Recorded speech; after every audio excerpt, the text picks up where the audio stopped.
നമ്മൾ ഈ വീഡിയോ ഇടുന്നത് ജൂൺ 2025 എക്സാം ക്വസ്റ്റ്യൻ പേപ്പർ ഒന്ന് പരിചയപ്പെടാമെന്നുള്ളതാണ്. ഓക്കെ, അപ്പം നമ്മൾ ഡിസംബറിൽ എക്സാം എഴുതുന്നതിന് മുമ്പ് എങ്ങനെയാണ് കഴിഞ്ഞ വർഷങ്ങളിലെ എക്സാമൊക്കെ പോയിട്ടുള്ളത് അതിൻ്റെ ഒരു പാറ്റേൺ തന്നെ ആയിരിക്കും, അല്ലെങ്കിൽ അതുപോലെയുള്ളൊരു ക്വസ്റ്റ്യൻസ് ഒക്കെ തന്നെ ആയിരിക്കും എന്ത് ചെയ്യുന്നത് നിങ്ങൾക്ക് അടുത്ത അറ്റംപ്റ്റുകളിലൊക്കെ വരാം. ഓക്കെ, അപ്പോൾ എങ്ങനെയാണ് ഒരു ക്വസ്റ്റ്യൻ നമ്മളിപ്പോൾ ക്ലാസ് കഴിഞ്ഞിട്ടുണ്ട് എങ്കിലും ക്ലാസ്സിൽ നമ്മൾ പല കാര്യങ്ങളും പഠിച്ചിട്ടുണ്ടാവും, പക്ഷെ എക്സാമിന് നമുക്ക് ആ ഫുൾ സാധനങ്ങൾ നമ്മളോട് ചോദിക്കില്ല.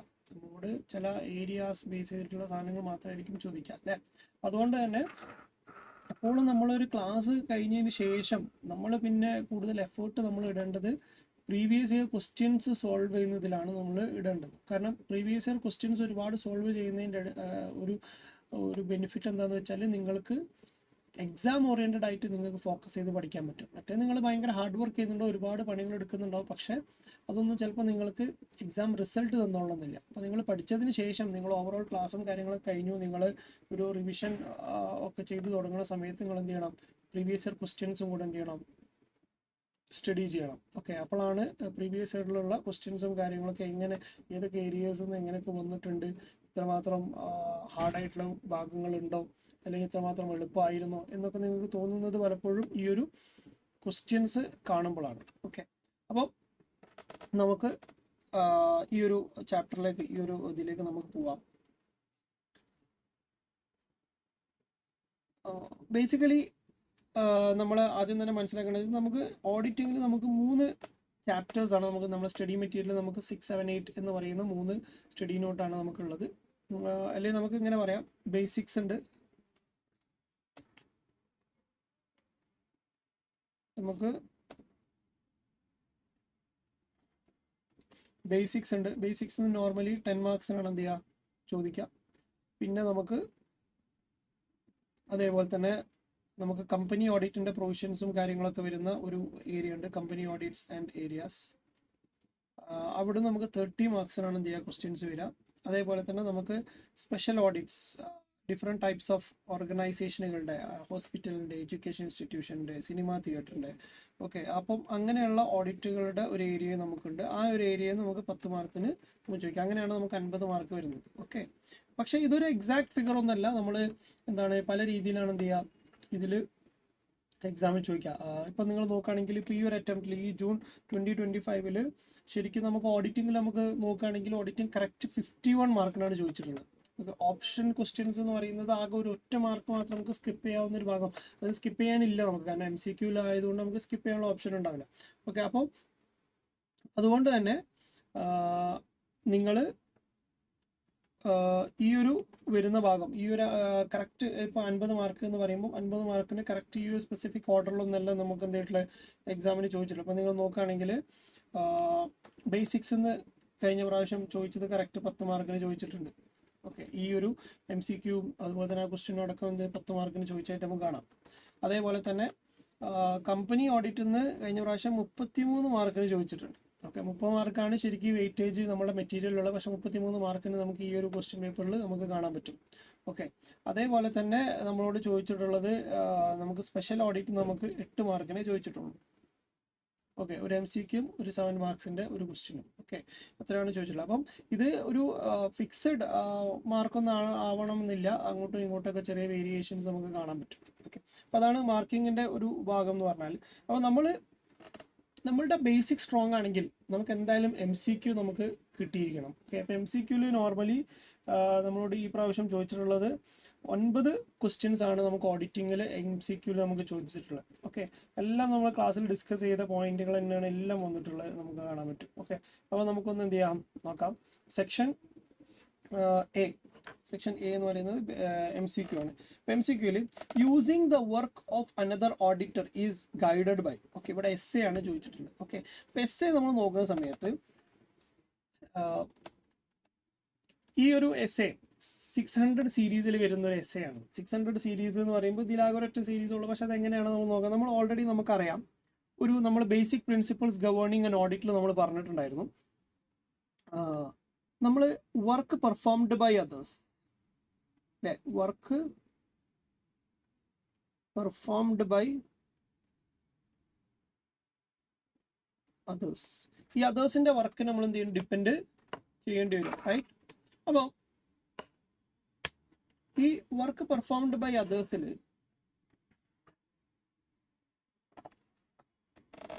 നമുക്ക് ബേസിക്കലി 4 പേരാണ് ഉള്ളത്. ഒന്ന് ഓഡിറ്റ് അസിസ്റ്റൻ്റ് ആണ്. ഓഡിറ്റ് അസിസ്റ്റൻറ്റിന് പ്രത്യേകിച്ച് സ്റ്റാൻഡേർഡ് ഒന്നുമില്ല, അത് നമ്മളുടെ ഒരു ജൂനിയർ ആയിട്ട് നമ്മൾ അപ്പോയിന്റ് ചെയ്യുന്ന ഒരാളാണ്. പിന്നെ നമുക്ക് വരുന്നത് എന്താണ്, ബ്രാഞ്ച് ഓഡിറ്റർ ആണ് അല്ലേ? ബ്രാഞ്ച് ഓഡിറ്റർ ഒരു അതറാണ്.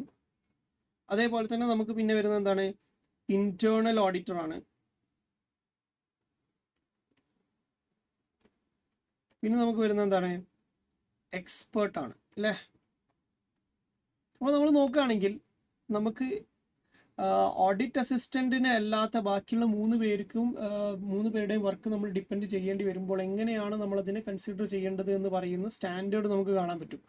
ബ്രാഞ്ച് ഓഡിറ്റിന്റെ സ്റ്റാൻഡേർഡ് എന്ന് പറയുന്നത് 600 ആണ്. ഇന്റേണൽ ഓഡിറ്റിന്റെ 610 നമ്മൾ ഓൾറെഡി നമ്മുടെ ക്ലാസ്സിൽ നമ്മൾ ഇന്റേണൽ ഓഡിറ്റ് എടുക്കുന്ന സമയത്ത് നമ്മൾ പറഞ്ഞിട്ടുണ്ട് 600 നമ്മൾ ഒരു എക്സ്റ്റേണൽ ഓഡിറ്റർ എങ്ങനെയാണ് ഇന്റേണൽ ഓഡിറ്റർ വർക്ക് ഡിപ്പെൻഡ് ചെയ്യേണ്ടതെന്ന് പറയുന്നത്. ആ സമയത്ത് നമ്മൾ SA 610 നമ്മൾ കൂട്ട് ചെയ്തിട്ടുണ്ടായിരുന്നു. പിന്നെ എക്സ്പേർട്ടിൻ്റെത് 620 ആണ്. ഓക്കെ, അപ്പോൾ അങ്ങനെ 3 SA ആണ് നമുക്ക് 600 സീരീസിലുള്ളത്. ഈ 600 series is entirely dedicated to work performed by others. Okay, ഒരു ഓഡിറ്റർ, നിങ്ങളൊരു കമ്പനി ഓഡിറ്റർ ആവുകയാണെങ്കിൽ അല്ലെങ്കിൽ നിങ്ങളൊരു സ്റ്റാറ്റ്യൂട്ടറി ഓഡിറ്റർ ആണെങ്കിൽ ആ ഓഡിറ്ററെ സംബന്ധിച്ചിടത്തോളം അയാൾ വേറൊരാളെ വർക്കിനെ ഡിപ്പെൻഡ് ചെയ്യേണ്ടി വരുമ്പോൾ അയാൾ ഈ ഒരു SA എന്ത് ചെയ്യണം, ഫോളോ ചെയ്യണം. ഓക്കെ, അപ്പം ബ്രാഞ്ച് ഓഡിറ്റർ എന്ന് പറയുന്ന ആളെ കുറിച്ച് പറയുന്ന സ്റ്റാൻഡേർഡ് ആണ് SA 600. പക്ഷേ ഇവിടെ നിങ്ങൾക്ക് എവിടെയും ബ്രാഞ്ച് ഓഡിറ്റിന് കാണാൻ പറ്റുന്നില്ല അല്ലേ? Using the work of another auditor എന്നാണ് ഇവിടെ യൂസ് ചെയ്യുന്നത്. ഇവിടെ അനദർ ഓഡിറ്റർ എന്ന് പറയുന്നത് ആക്ച്വലി ഈ ഒരു സ്റ്റാൻഡേർഡ് പ്രകാരം ദേ മീൻ ബ്രാഞ്ച് ഓഡിറ്റർ. ബ്രാഞ്ച് ഓഡിറ്ററെയാണ് എന്ത് ചെയ്യുന്നത്, നമ്മളിവിടെ അനദർ ഓഡിറ്റർ എന്ന് പറഞ്ഞിട്ട് നമ്മൾ പ്രസന്റ് ചെയ്യുന്നത്. ഓക്കെ, അപ്പോൾ നമ്മുടെ ഹെഡ് ഓഫീസിന്റെ ഓഡിറ്ററാണ് ബേസിക്കലി ഓഡിറ്റർ ആയിട്ടുണ്ടാവുക. ആ ഓഡിറ്റർ അല്ലാത്ത ആ കമ്പനിയുടെ ബ്രാഞ്ചുകളുടെ ഓഡിറ്റർ നമ്മൾ അനദർ ഓഡിറ്റർ എന്നാണ് എന്ത് ചെയ്യുന്നത് നമ്മൾ വിളിക്കുക. അപ്പം using the work of another auditor എന്ന് പറയുമ്പോൾ ഇറ്റ് ഈസ് എ SA 600 ആണ് അതിൻ്റെ സ്റ്റാൻഡേർഡ് വരുന്നത്. ഓക്കെ, അപ്പം ഇതിൽ നിന്ന് നമ്മൾ മനസ്സിലാക്കേണ്ട കാര്യം വെച്ചാൽ എസ്സേയിൽ MCQയിൽ ഏതെങ്കിലും ഒരു SA നമ്പർ വെച്ചിട്ട് എന്ത് ചെയ്യാം, നമ്മളോട് ക്വസ്റ്റ്യൻസ് ചോദിക്കും. ഓക്കെ, 1 or 2 ക്വസ്റ്റ്യൻസ് നമുക്ക് എക്സ്പെക്ട് ചെയ്യാം. രണ്ടാമത്തത് permanent audit file. Permanent audit file, current audit file. എന്താണ് പെർമനന്റ് ഓഡിറ്റ് ഫയൽ എന്ന് പറഞ്ഞാൽ നമുക്കറിയാം അല്ലേ? നമ്മുടെ വർക്കിംഗ് പേപ്പേഴ്സിന് നമ്മൾ ബേസിക്കലി 2 ആയിട്ടാണ് ക്ലാസിഫൈ ചെയ്യാൻ. നമുക്ക് ഒരു എന്താണ്, കറണ്ട് ഓഡിറ്റ് ഫയൽ ഉണ്ട്, പെർമനന്റ് ഓഡിറ്റ് ഫയൽ ഉണ്ട്. പെർമനന്റ് ഓഡിറ്റ് ഫയൽ എന്ന് പറഞ്ഞാൽ എന്താണ്, ഒന്നിൽ കൂടുതൽ ഓഡിറ്റ് പീരീഡിലേക്ക് നമുക്ക് യൂസ്ഫുൾ ആവുന്ന വർക്കിംഗ് പേപ്പേഴ്സിനെയാണ് എന്തിൽ കീപ്പ് ചെയ്യുക, നമ്മൾ പെർമനന്റ് ഓഡിറ്റ് ഫയലിൽ കീപ്പ് ചെയ്യാം. അപ്പോൾ ഇവിടെ ചോദിക്കുന്നത് പെർമനന്റ് ഓഡിറ്റ് ഫയലിൽ ഇൻക്ലൂഡ് ചെയ്യാത്ത സാധനങ്ങൾ എന്തൊക്കെയാണെന്നാണ് നമ്മളോട് ചോദിക്കുന്നത്. അപ്പോൾ എന്തൊക്കെയാണ് ഇൻക്ലൂഡ് ചെയ്യാത്തത്?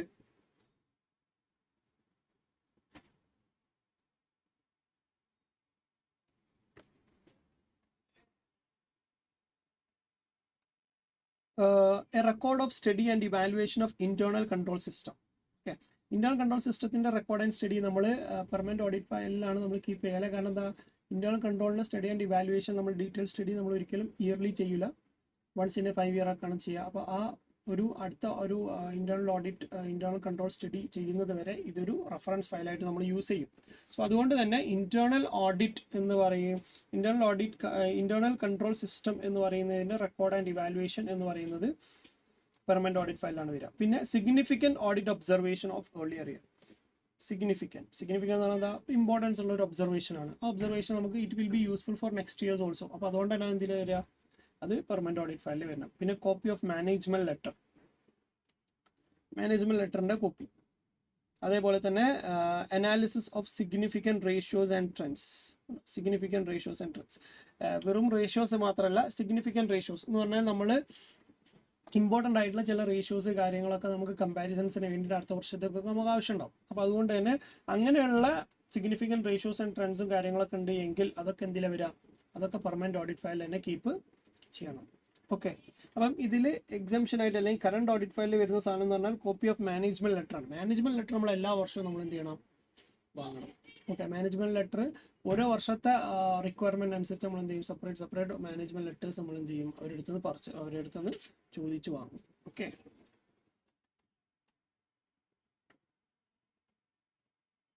പിന്നെ മൂന്നാമത്തെ പോയിന്റ് എന്ന് പറയുന്നത്, ഇത് നമ്മളെ ക്ലാസ് നോട്ടിൽ നിന്ന് ബേസിക് പോയിന്റ് ആട്ടോ. ഈ ക്ലാസ് നോട്ടിലെ സെയിം പോയിന്റ് ആണ് ഇതിൽ വരുന്നത്. പിന്നെ test checking reduces test checking എന്ന് പറയുന്നത് എന്താ, നമ്മൾ ഒരിക്കലും 100% ഡാറ്റ ഒരിക്കലും നമ്മൾ ഓഡിറ്റിൽ ചെക്ക് ചെയ്യുന്നില്ല അല്ലേ. അതുകൊണ്ട് നമ്മൾ ടെസ്റ്റ് ചെക്കിംഗ് അല്ലെങ്കിൽ സാമ്പിളിംഗ് ആണ് നമ്മൾ യൂസ് ചെയ്യുക. അപ്പോൾ ടെസ്റ്റ് ചെക്കിംഗ് ചെയ്യുന്ന സമയത്ത് it reduces power of the auditor. ഓഡിറ്ററുടെ പവർ കുറയുന്ന പറയുന്നത് അങ്ങനെ പറയാം ഇല്ല, ഒരു പവർ കുറയില്ല, അയാൾ റിസ്ക് കാര്യങ്ങൾ കൂടും, പക്ഷേ ഒരിക്കലും എന്ത് ചെയ്യില്ല, പവർ അയാൾക്ക് കുറയുന്നില്ല. പിന്നെ expense of an auditor expense കുറയോ.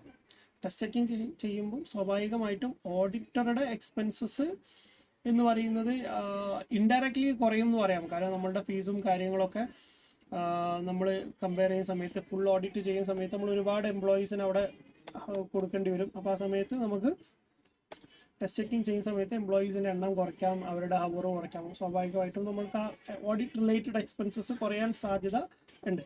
Okay, പക്ഷേ എക്സ്പെൻസ് ആണോ വർക്ക് ലോഡ് ആണോ കുറയാൻ ഫസ്റ്റ് പ്രയോറിറ്റി ആയിട്ട് നമുക്ക് പറയാൻ പറ്റും. എക്സ്പെൻസസും ശരിക്കും നമുക്ക് ടെസ്റ്റ് ചെക്കിങ്ങിൽ കുറയുമെന്ന് വേണമെങ്കിൽ പറയാം, ഓഡിറ്റർ എക്സ്പെൻസ് ഇൻഡയറക്ട്ലി കുറയുമെന്ന് പറയാം. പക്ഷേ ബേസിക്കലി ടെസ്റ്റ് ചെക്കിങ് നമ്മൾ ചെയ്യുമ്പം നമ്മളുടെ വർക്ക് ലോഡാണ് നമ്മൾ ബേസിക്കലി കുറയുന്നത് അല്ലേ. നമ്മൾ വർക്കാണ് ആദ്യം കുറയുക. വർക്ക് കുറയുമ്പോഴാണ് അതിൻ്റെ ഒരു ആഫ്റ്റർ എഫക്റ്റ് ആയിട്ടാണ് നമുക്ക് എക്സ്പെൻസസ് കുറയുന്നത്. അപ്പോൾ നമ്മൾ ഫസ്റ്റ് പ്രയോറിറ്റി എന്ന് പറയുന്നത് എപ്പോഴും എന്തായിരിക്കും. അപ്പോൾ ശരിക്കും ബി എന്ന് പറയുന്നത് നമ്മൾ ചിന്തിക്കുകയാണെങ്കിൽ, ലോജിക്കലി ചിന്തിക്കുകയാണെങ്കിൽ B is also the correct answer. പക്ഷെ അതിനേക്കാൾ ആക്യുറേറ്റ് ആയിട്ട് വരുന്ന ആൻസർ ഏതാണ്, വർക്ക് ഓഫ് ദ ഓഡിറ്റർ ആണ്, work of an auditor. Liability of the auditor കുറയോ ടെസ്റ്റ് ചെക്കിങ് ചെയ്ത് വിചാരിച്ചിട്ട്? ഇല്ല, ടെസ്റ്റ് ചെക്കിങ് ചെയ്ത് വിചാരിച്ച് ലയബിലിറ്റി കുറയൊന്നുമില്ല. ഓക്കെ, ലയബിലിറ്റി കൂടാൻ ചെയ്യാം, റിസ്ക് ഓഫ് ലയബിലിറ്റി കൂടാണ് ചെയ്യുക. പിന്നെ വർക്ക് ഓഫ് ആൻ ഓഡിറ്റർ, ഒരു ഓഡിറ്ററുടെ വർക്കാണ് ബേസിക്കലി എന്ത് ചെയ്യുക, ടെസ്റ്റ് ചെക്കിങ് ചെയ്യുമ്പോൾ കുറയാം. പിന്നെ NFRA എന്ന് പറഞ്ഞാൽ എന്താ, national financial reporting authority. Okay, companies ആക്ടിന് അണ്ടറിൽ രജിസ്റ്റർ ചെയ്തിട്ടുള്ളൊരു അതോറിറ്റിയാണ്. ആ അതോറിറ്റിയാണ് നമ്മളുടെ അക്കൗണ്ടിങ് സ്റ്റാൻഡേർഡും ഓഡിറ്റിംഗ് സ്റ്റാൻഡേർഡും ഒക്കെ ഒരു പ്രൊഫഷണൽ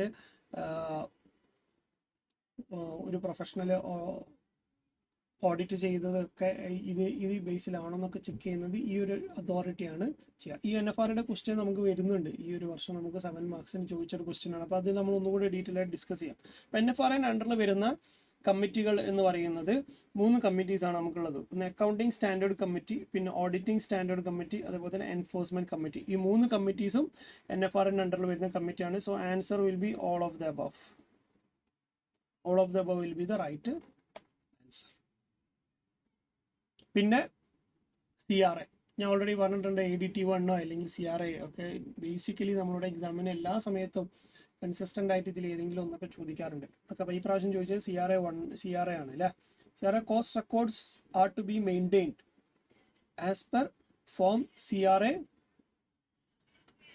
1 ആണോ 2 ആണോ 3 ആണോ 4 ആണോ? CRA 1 ആണ് എന്തെന്ന്, കോസ്റ്റ് റെക്കോർഡ്സ് മെയിൻറ്റെയിൻ ചെയ്യുന്നതിൻ്റെ ഫോം അല്ലേ. CRA 2 എന്തായിരുന്നു, കോസ്റ്റ് ഓഡിറ്ററെ അപ്പോയിന്റ് ചെയ്യുന്നതുമായി ബന്ധപ്പെട്ട ഫോമാണ് എന്ത്, CRA 2. CRA 3 എന്താണ്, കോസ്റ്റ് ഓഡിറ്റ് റിപ്പോർട്ട് സബ്മിറ്റ് ചെയ്യുന്നതിൻ്റെ ഫോമാണ് എന്ത്, CRA 3. CRA 4 എന്താണ്, cost audit report submitting to central ഗവൺമെന്റിലേക്ക് സബ്മിറ്റ് ചെയ്യുന്ന ഫോമാണ് എന്ത്, CRA 4. ഓക്കെ, അപ്പോൾ ഇങ്ങനെ 4 ഫോമുകളാണ് നമുക്കുള്ളത്. അപ്പോൾ answer will be A. Okay, cost records are to be maintained as per form CRA 1. പിന്നെ ഓഡിറ്റ് റിപ്പോർട്ടിൽ എന്തൊക്കെയാണ് കണ്ടെയ്ൻ ചെയ്യുന്നതെന്ന് ചോദിക്കുന്നത്. Details of fact, details of fraud, expression of opinion, expression of suggestions. Okay, കണ്ണും പൂട്ടി നമുക്ക് പറയാം അല്ലേ, എന്തിനാണ് നമ്മൾ ഓഡിറ്റ് റിപ്പോർട്ട് ഇഷ്യൂ ചെയ്യുന്നതിന്, to form opinion on the financial statement അല്ലേ. സോ നമ്മുടെ ഉദ്ദേശം എന്ന് പറഞ്ഞാൽ എക്സ്പ്രസിങ് ഒപ്പീനിയൻ, ഓഡിറ്റിന്റെ ഡെഫിനിഷൻ അല്ലേ. പിന്നെ secretarial audit is covered under section 204 of the companies act അല്ലേ. 204 അല്ലേ. 148 എന്താണ്, കോസ്റ്റ് ഓഡിറ്റ് ആണ്. കോസ്റ്റ് ഓഡിറ്റിന്റെ സെക്ഷൻ ആണെന്ത് 148. 139 എന്താണ്, appointment of a company auditor chartered അക്കൗണ്ടന്റിന്റെ പ്രൊവിഷൻ ആണ് അല്ലേ. 133 എന്താണ്, 133 ആക്ച്വലി അക്കൗണ്ടിങ് സ്റ്റാൻഡേർഡിൻ്റെ അപ്ലിക്കബിലിറ്റിയെ കുറിച്ച് പറയുന്ന ഇതാണെന്ത് 133. ഓക്കെ. പിന്നെ 204 എന്ന് പറയുന്നത് ആണ് secretarial audit.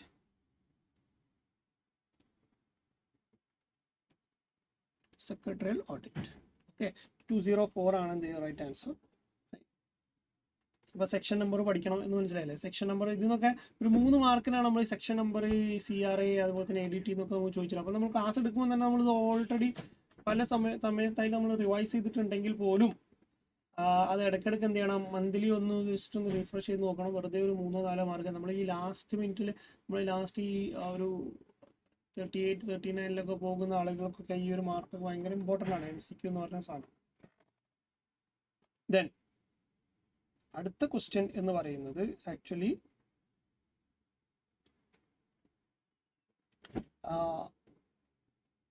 Central cooperative society act അല്ലെങ്കിൽ കോപ്പറേറ്റീവ് സൊസൈറ്റിയുമായി ബന്ധപ്പെട്ടുകൊണ്ടുള്ള ഒരു പ്രൊവിഷനാണ്. കോപ്പറേറ്റീവ് സൊസൈറ്റി നമ്മൾ ഡിസ്കസ് ചെയ്യുന്ന സമയത്ത് നമ്മൾ പറഞ്ഞിട്ടുണ്ടായിരുന്നു, കോപ്പറേറ്റീവ് സൊസൈറ്റിയിൽ അവരുടെ പ്രോഫിറ്റിൻ്റെ ഒരു പെർട്ടിക്കുലർ പെർസെൻറ്റേജ് നിർബന്ധമായിട്ടും അവരെന്ത് ചെയ്യണം, റിസർവ് ഫണ്ടായിട്ട് സ്റ്റാറ്റ്യൂട്ടറി ആയിട്ട് മാൻഡേറ്ററി ആയിട്ട് എന്ത് ചെയ്യണം, അവരുടെ കയ്യിൽ തന്നെ കീപ്പ് ചെയ്യണം. ബാലൻസ് എമൗണ്ട് മാത്രമേ അവർക്ക് എന്ത് ചെയ്യാൻ പറ്റുള്ളൂ, ബോണസ് ആയിട്ടോ അതേപോലെ തന്നെ ഡിവിഡൻഡ് ആയിട്ടൊക്കെ അവർക്ക് ഡിസ്ട്രിബ്യൂട്ട് ചെയ്യാൻ പറ്റുള്ളൂ. അപ്പം according to central cooperative society act, dash of the profit of the cooperative society should be transferred to a reserve fund before distribution of dividend or payment of bonus. Dividend or bonus or distribute ചെയ്യുന്നതിന് മുൻപേ ഒരു particular percentage എന്ത് ചെയ്യണം, നിങ്ങളുടെ പ്രോഫിറ്റിൻ്റെ particular percentage എന്ത് ചെയ്യണം, നിങ്ങൾ അതിന് റിസർവ് ഫണ്ട് എന്ന് പറഞ്ഞ ഒരു ഫണ്ടിലേക്ക് ട്രാൻസ്ഫർ ചെയ്യണം. ഓക്കെ, എത്ര പെർസെൻറ്റേജ് ആണ് നമ്മൾ ട്രാൻസ്ഫർ ചെയ്യേണ്ടത്? 25% ആണ് നമ്മൾ ട്രാൻസ്ഫർ ചെയ്യേണ്ടത്. ഓക്കെ, അപ്പോൾ ആ പ്രൊവിഷൻ നമ്മൾ എടുത്തിട്ടുണ്ട്. ഓക്കെ, അപ്പോൾ പ്രോഫിറ്റിൻ്റെ 25% രജിസ്ട്രാർക്ക് വേണമെങ്കിൽ എന്ത് ചെയ്യാം, ആ ഒരു 25% എന്ന് പറയുന്നത് വേണമെങ്കിൽ റെഡ്യൂസ് ചെയ്ത് കൊടുക്കാം കമ്പനിയുടെ സൊസൈറ്റിയുടെ റിക്വസ്റ്റ് പ്രകാരം. ഓക്കെ, പക്ഷെ ആ റെഡ്യൂസ് ചെയ്ത് കഴിഞ്ഞാലും മാക്സിമം എത്ര വരെ റെഡ്യൂസ് ചെയ്യാൻ പറ്റുള്ളൂ, 10% വരെ റെഡ്യൂസ് ചെയ്യാൻ പറ്റുള്ളൂ എന്നൊക്കെ പ്രൊവിഷൻ നമ്മൾ നോക്കിയിട്ടുണ്ട് അല്ലേ.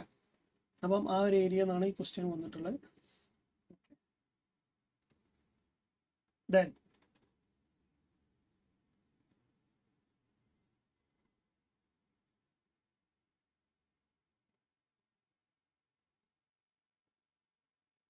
refers to the process of conducting the audit of a single organization by more than one auditor. എന്താണ് ജോയിന്റ് ഓഡിറ്റ് ആണ് അല്ലേ. ഒന്നിൽ കൂടുതൽ ഓഡിറ്റർ ഒരു കമ്പനിയിൽ ഓഡിറ്ററായിട്ട് വരുന്ന സമയത്ത് സിംഗിൾ ഓർഗനൈസേഷനിൽ മോർ ദാൻ വൺ ഓഡിറ്റർ എന്ന് പറഞ്ഞാൽ തന്നെ എന്താണ്, ജോയിന്റ് ഓഡിറ്റർ, റൈറ്റ്. ഓക്കെ, നമ്മൾ ഓൾറെഡി ഡിസ്കസ് ചെയ്ത പോയിന്റുകളാണ്.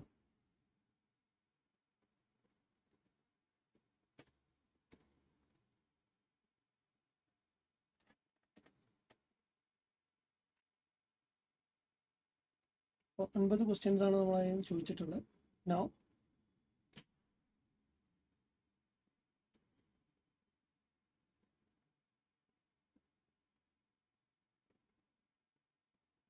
നമ്മൾ സെക്ഷൻ ബിയിലേക്ക് പോവുകയാണെങ്കിൽ, സെക്ഷൻ ബിയിൽ നമുക്ക് 3 ക്വസ്റ്റ്യൻസ് ആണ് ഓഡിറ്റിങ്ങിലുള്ളത്.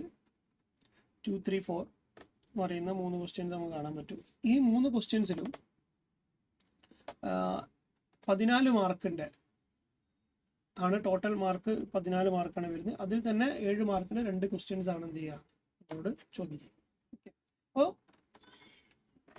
നമ്മളോട് ഫസ്റ്റത്തെ ക്വസ്റ്റ്യൻ തന്നെ നമ്മളോട് ചോദിക്കുന്നത്, discuss the concept of tax audit with reference to section 44AB of the Income Tax Act 1961. See, നമ്മൾ ഓഡിറ്റ് എന്ന് പറയുന്ന ചാപ്റ്ററിൽ നമുക്ക് ബേസിക്സിൽ നമുക്ക് ഒരുപാട് വെയിറ്റേജ് ഉള്ള ഒരുപാട് ഭാഗങ്ങളുണ്ട്. അപ്പോൾ അതിൽ വരുന്ന ഒരു ഏരിയ ആണ് ആക്ച്വലി എന്ത് 10 മാർക്കാണ് എങ്കിലും അതിൽ ഒരുപാട് കണ്ടന്റ് ഉണ്ട്. ഓക്കെ, അതിലൊരു കണ്ടന്റ് ആണ് നമ്മൾ ഡിഫറെൻറ്റ് ടൈപ്സ് ഓഫ് ഓഡിറ്റ്സ് എന്ന് പറയുന്നത്. ഓക്കെ, അപ്പോൾ നമ്മൾ ക്ലാസ്സിൽ പലപ്പോഴും എടുക്കുന്നത് നമ്മൾ അതിലുള്ള നമ്മൾ ഇമ്പോർട്ടൻസ് ആണ് എന്ന് തോന്നുന്ന ചില എന്താണ് ഓഡിറ്റ് ടൈപ്സ് നമ്മൾ എടുത്തിട്ടുണ്ടാവും. പക്ഷേ അതിനപ്പുറത്തേക്ക് കുറച്ചും കൂടെ ഓഡിറ്റ് ടൈപ്സുകൾ നമുക്ക് എന്ത് ചെയ്യാൻ പറ്റും, നമുക്ക് നമ്മുടെ മെറ്റീരിയലിൽ കാണാൻ പറ്റും. അപ്പോൾ അതും കൂടെ എന്ത് ചെയ്യണം, നിങ്ങൾ റെഫർ ചെയ്യണം എന്നുള്ളതാണ് എന്ത് ഈ ഒരു ക്വസ്റ്റ്യൻ ബേസ് ചെയ്തിട്ട് എനിക്ക് പറയാനുള്ളത്. അതായത് കോസ്റ്റ് ഓഡിറ്റ് എന്താണ് നമ്മൾ കോസ്റ്റ് ഓഡിറ്റ്, സെക്രട്ടറി ഓഡിറ്റ്, അതേപോലെ തന്നെ കണ്ടിന്യൂസ് ഓഡിറ്റ്, ജോയിന്റ് ഓഡിറ്റ് നമ്മൾ എടുത്തിട്ടുണ്ട്. പക്ഷേ ഇപ്രാവശ്യം എക്സാമിന് നോർമലി ചോദിക്കുന്നത് കണ്ടിന്യൂസ് ഓഡിറ്റും ജോയിന്റ് ഓഡിറ്റൊക്കെയാണ് നോർമലി ചോദിക്കുക. പക്ഷേ ഇപ്രാവശ്യം ടാക്സ് ഓഡിറ്റ് ആണ് ചോദിച്ചിട്ടുള്ളത്. 7 മാർക്ക് ചോദിച്ചിട്ടുണ്ട്. വളരെ കുറച്ച് കണ്ടന്റേ നമുക്ക് അതിലുള്ളൂ, പക്ഷേ 7 മാർക്കിനെ ചോദിച്ചിട്ടുണ്ട്. അപ്പോൾ നമ്മൾ ഇൻകം ടാക്സ് ഒക്കെ നമ്മൾ പഠിച്ചിട്ടുണ്ട് എങ്കിൽ നമുക്ക് ഏകദേശം അറിയാവുന്ന പ്രൊവിഷൻ തന്നെയാണ് നമുക്ക് ഇതിൽ വരുന്നത്. ഓക്കെ, സോ ലെറ്റ് സി എന്താണ് ടാക്സ് ഓഡിറ്റിൽ വരുന്നത് നമുക്ക് നോക്കാം. Tax audit can be defined as an examination of financial record. Normally നമ്മൾ ഓഡിറ്റ് എന്ന് പറഞ്ഞാൽ എന്താ, ഓഡിറ്റിംഗ് എന്ന് പറഞ്ഞാൽ തന്നെ എന്താ, it's an independent examination of financial informations ആണ് അല്ലേ. അപ്പോൾ ഇവിടെയും നമ്മൾ എന്താ ചെയ്യുന്നത്, we are examining the financial records, information അല്ലെങ്കിൽ റെക്കോർഡ്സ് നമ്മൾ എക്സാമിൻ ചെയ്യാണ്. എന്തിനു വേണ്ടിയിട്ടാ, അവിടെ നമ്മൾ എന്താ to give opinion on the financial statement എന്ന് പറഞ്ഞിട്ടാണ് നമ്മൾ നോർമലി നമ്മൾ ഓഡിറ്റ് ചെയ്യുന്നത് അല്ലേ. പക്ഷെ ഇവിടെ എന്താണ്, ഇവിടെ നമ്മൾ ഉദ്ദേശം ഒപ്പീനിയൻ തന്നെയാണ്. പക്ഷെ ഒപ്പീനിയനിൽ നമ്മൾ എന്താണ് ബേസിക് നമ്മൾ ചെയ്യുന്നത്, ബാക്കിയുള്ള ഫിനാൻഷ്യൽ സ്റ്റേറ്റ്മെന്റിന്റെ മേലെ ഒരു ഒപ്പീനിയൻ കൊടുക്കലല്ല, മറിച്ച് ടാക്സ് റിലേറ്റഡ് ആയിട്ടുള്ള കുറേ കാര്യങ്ങളുടെ മേലെ ഒരു അഭിപ്രായം പറയലാണ് നമ്മളുടെ ഉദ്ദേശം അല്ലേ. അപ്പോൾ examination of financial records to assess correctness of calculation of taxable profit. അപ്പോൾ ടാക്സബിൾ പ്രോഫിറ്റ് കറക്റ്റായിട്ട് അസസ് ചെയ്യുക, അല്ലെങ്കിൽ അത് കറക്റ്റായിട്ടാണോ കാൽക്കുലേറ്റ് ചെയ്തത് എന്ന് ചെക്ക് ചെയ്യലാണ് എന്ത് നമ്മളുടെ ഡ്യൂട്ടി. ഓക്കെ, അപ്പം എക്സാമിനേഷൻ ഓഫ് ഫിനാൻഷ്യൽ റെക്കോർഡ്സ് നമ്മൾ ചെയ്യാണ്. എന്തിനു വേണ്ടിയിട്ടാണ്, ടാക്സബിൾ പ്രോഫിറ്റ് കറക്റ്റായിട്ട് കാൽക്കുലേറ്റ് ചെയ്തിട്ടുണ്ടോ എന്ന് അറിയാൻ വേണ്ടിയിട്ട്. രണ്ടാമത്,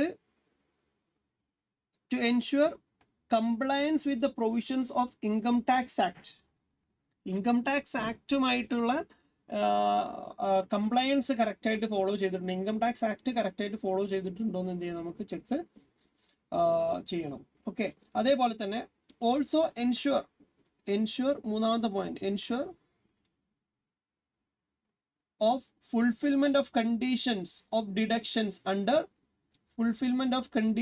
deductions under income tax act. Income tax act പ്രകാരം കുറെ ഡിഡക്ഷൻസ് ഉണ്ടാവും അല്ലേ. അപ്പോൾ ഡിഡക്ഷൻസ് ആണ് ടാക്സ് എക്സംഷൻസ് ആയിട്ടും മറ്റു കാര്യങ്ങളൊക്കെ എന്ത് ചെയ്തിട്ടും അവർ ക്ലെയിം ചെയ്യുക അല്ലേ. അപ്പം ആ ഡിഡക്ഷൻസ് നമുക്ക് അവർ കുറേ കണ്ടീഷൻസ് കാര്യങ്ങൾ, ഇപ്പോൾ ഹൗസ് റെന്റ് അലവൻസസ്, മറ്റു സാധനങ്ങൾ, അല്ലെങ്കിൽ നമുക്ക് ATC ഡിഡക്ഷൻസ്, ഇതൊക്കെ ചെയ്യണമെങ്കിൽ പല കണ്ടീഷൻസും കാര്യങ്ങളൊക്കെ ഉണ്ട് അല്ലേ. അപ്പോൾ ആ കണ്ടീഷൻസ് ഒക്കെ ഫുൾഫിൽ ചെയ്തിട്ടുണ്ടോ എന്ന് എന്ത് ചെയ്യണം, ഓഡിറ്റർ ചെക്ക് ചെയ്യണം. ഓക്കെ, അപ്പം ഈ 3 കാര്യങ്ങളാണ് ടാക്സ് ഓഡിറ്റ് ചെയ്യുന്നത്. അപ്പോൾ എക്സാമിനേഷൻ ഓഫ് ഫിനാൻഷ്യൽ റെക്കോർഡ്സ് നമ്മൾ ചെയ്യുന്നത്, പക്ഷേ എന്തിനു വേണ്ടിയിട്ടാണ് ചെയ്യുന്നത്, ഒപ്പീനിയൻ കൊടുക്കാൻ വേണ്ടിയിട്ടല്ല, മറിച്ച് നമ്മൾ ടാക്സബിൾ പ്രോഫിറ്റ് കറക്റ്റായിട്ട് കാൽക്കുലേറ്റ് ചെയ്തിട്ടുണ്ടോ എന്ന് അറിയണം. അതുപോലെ തന്നെ ഇൻകം ടാക്സിന്റെ പ്രൊവിഷൻസ് കംപ്ലൈ ചെയ്തിട്ടുണ്ടോ എന്ന് അറിയണം. അതുപോലെ തന്നെ ഇൻകം ടാക്സിൽ എടുത്ത ഡിഡക്ഷൻസ് എല്ലാം ആക്യുറേറ്റ് ആയിട്ട് അതിന്റെ കണ്ടീഷൻസ് ഫുൾഫിൽ ചെയ്തുകൊണ്ടല്ലേ എടുത്തെന്ന് എന്ത് ചെയ്യാം, നമ്മൾ അറിയാം.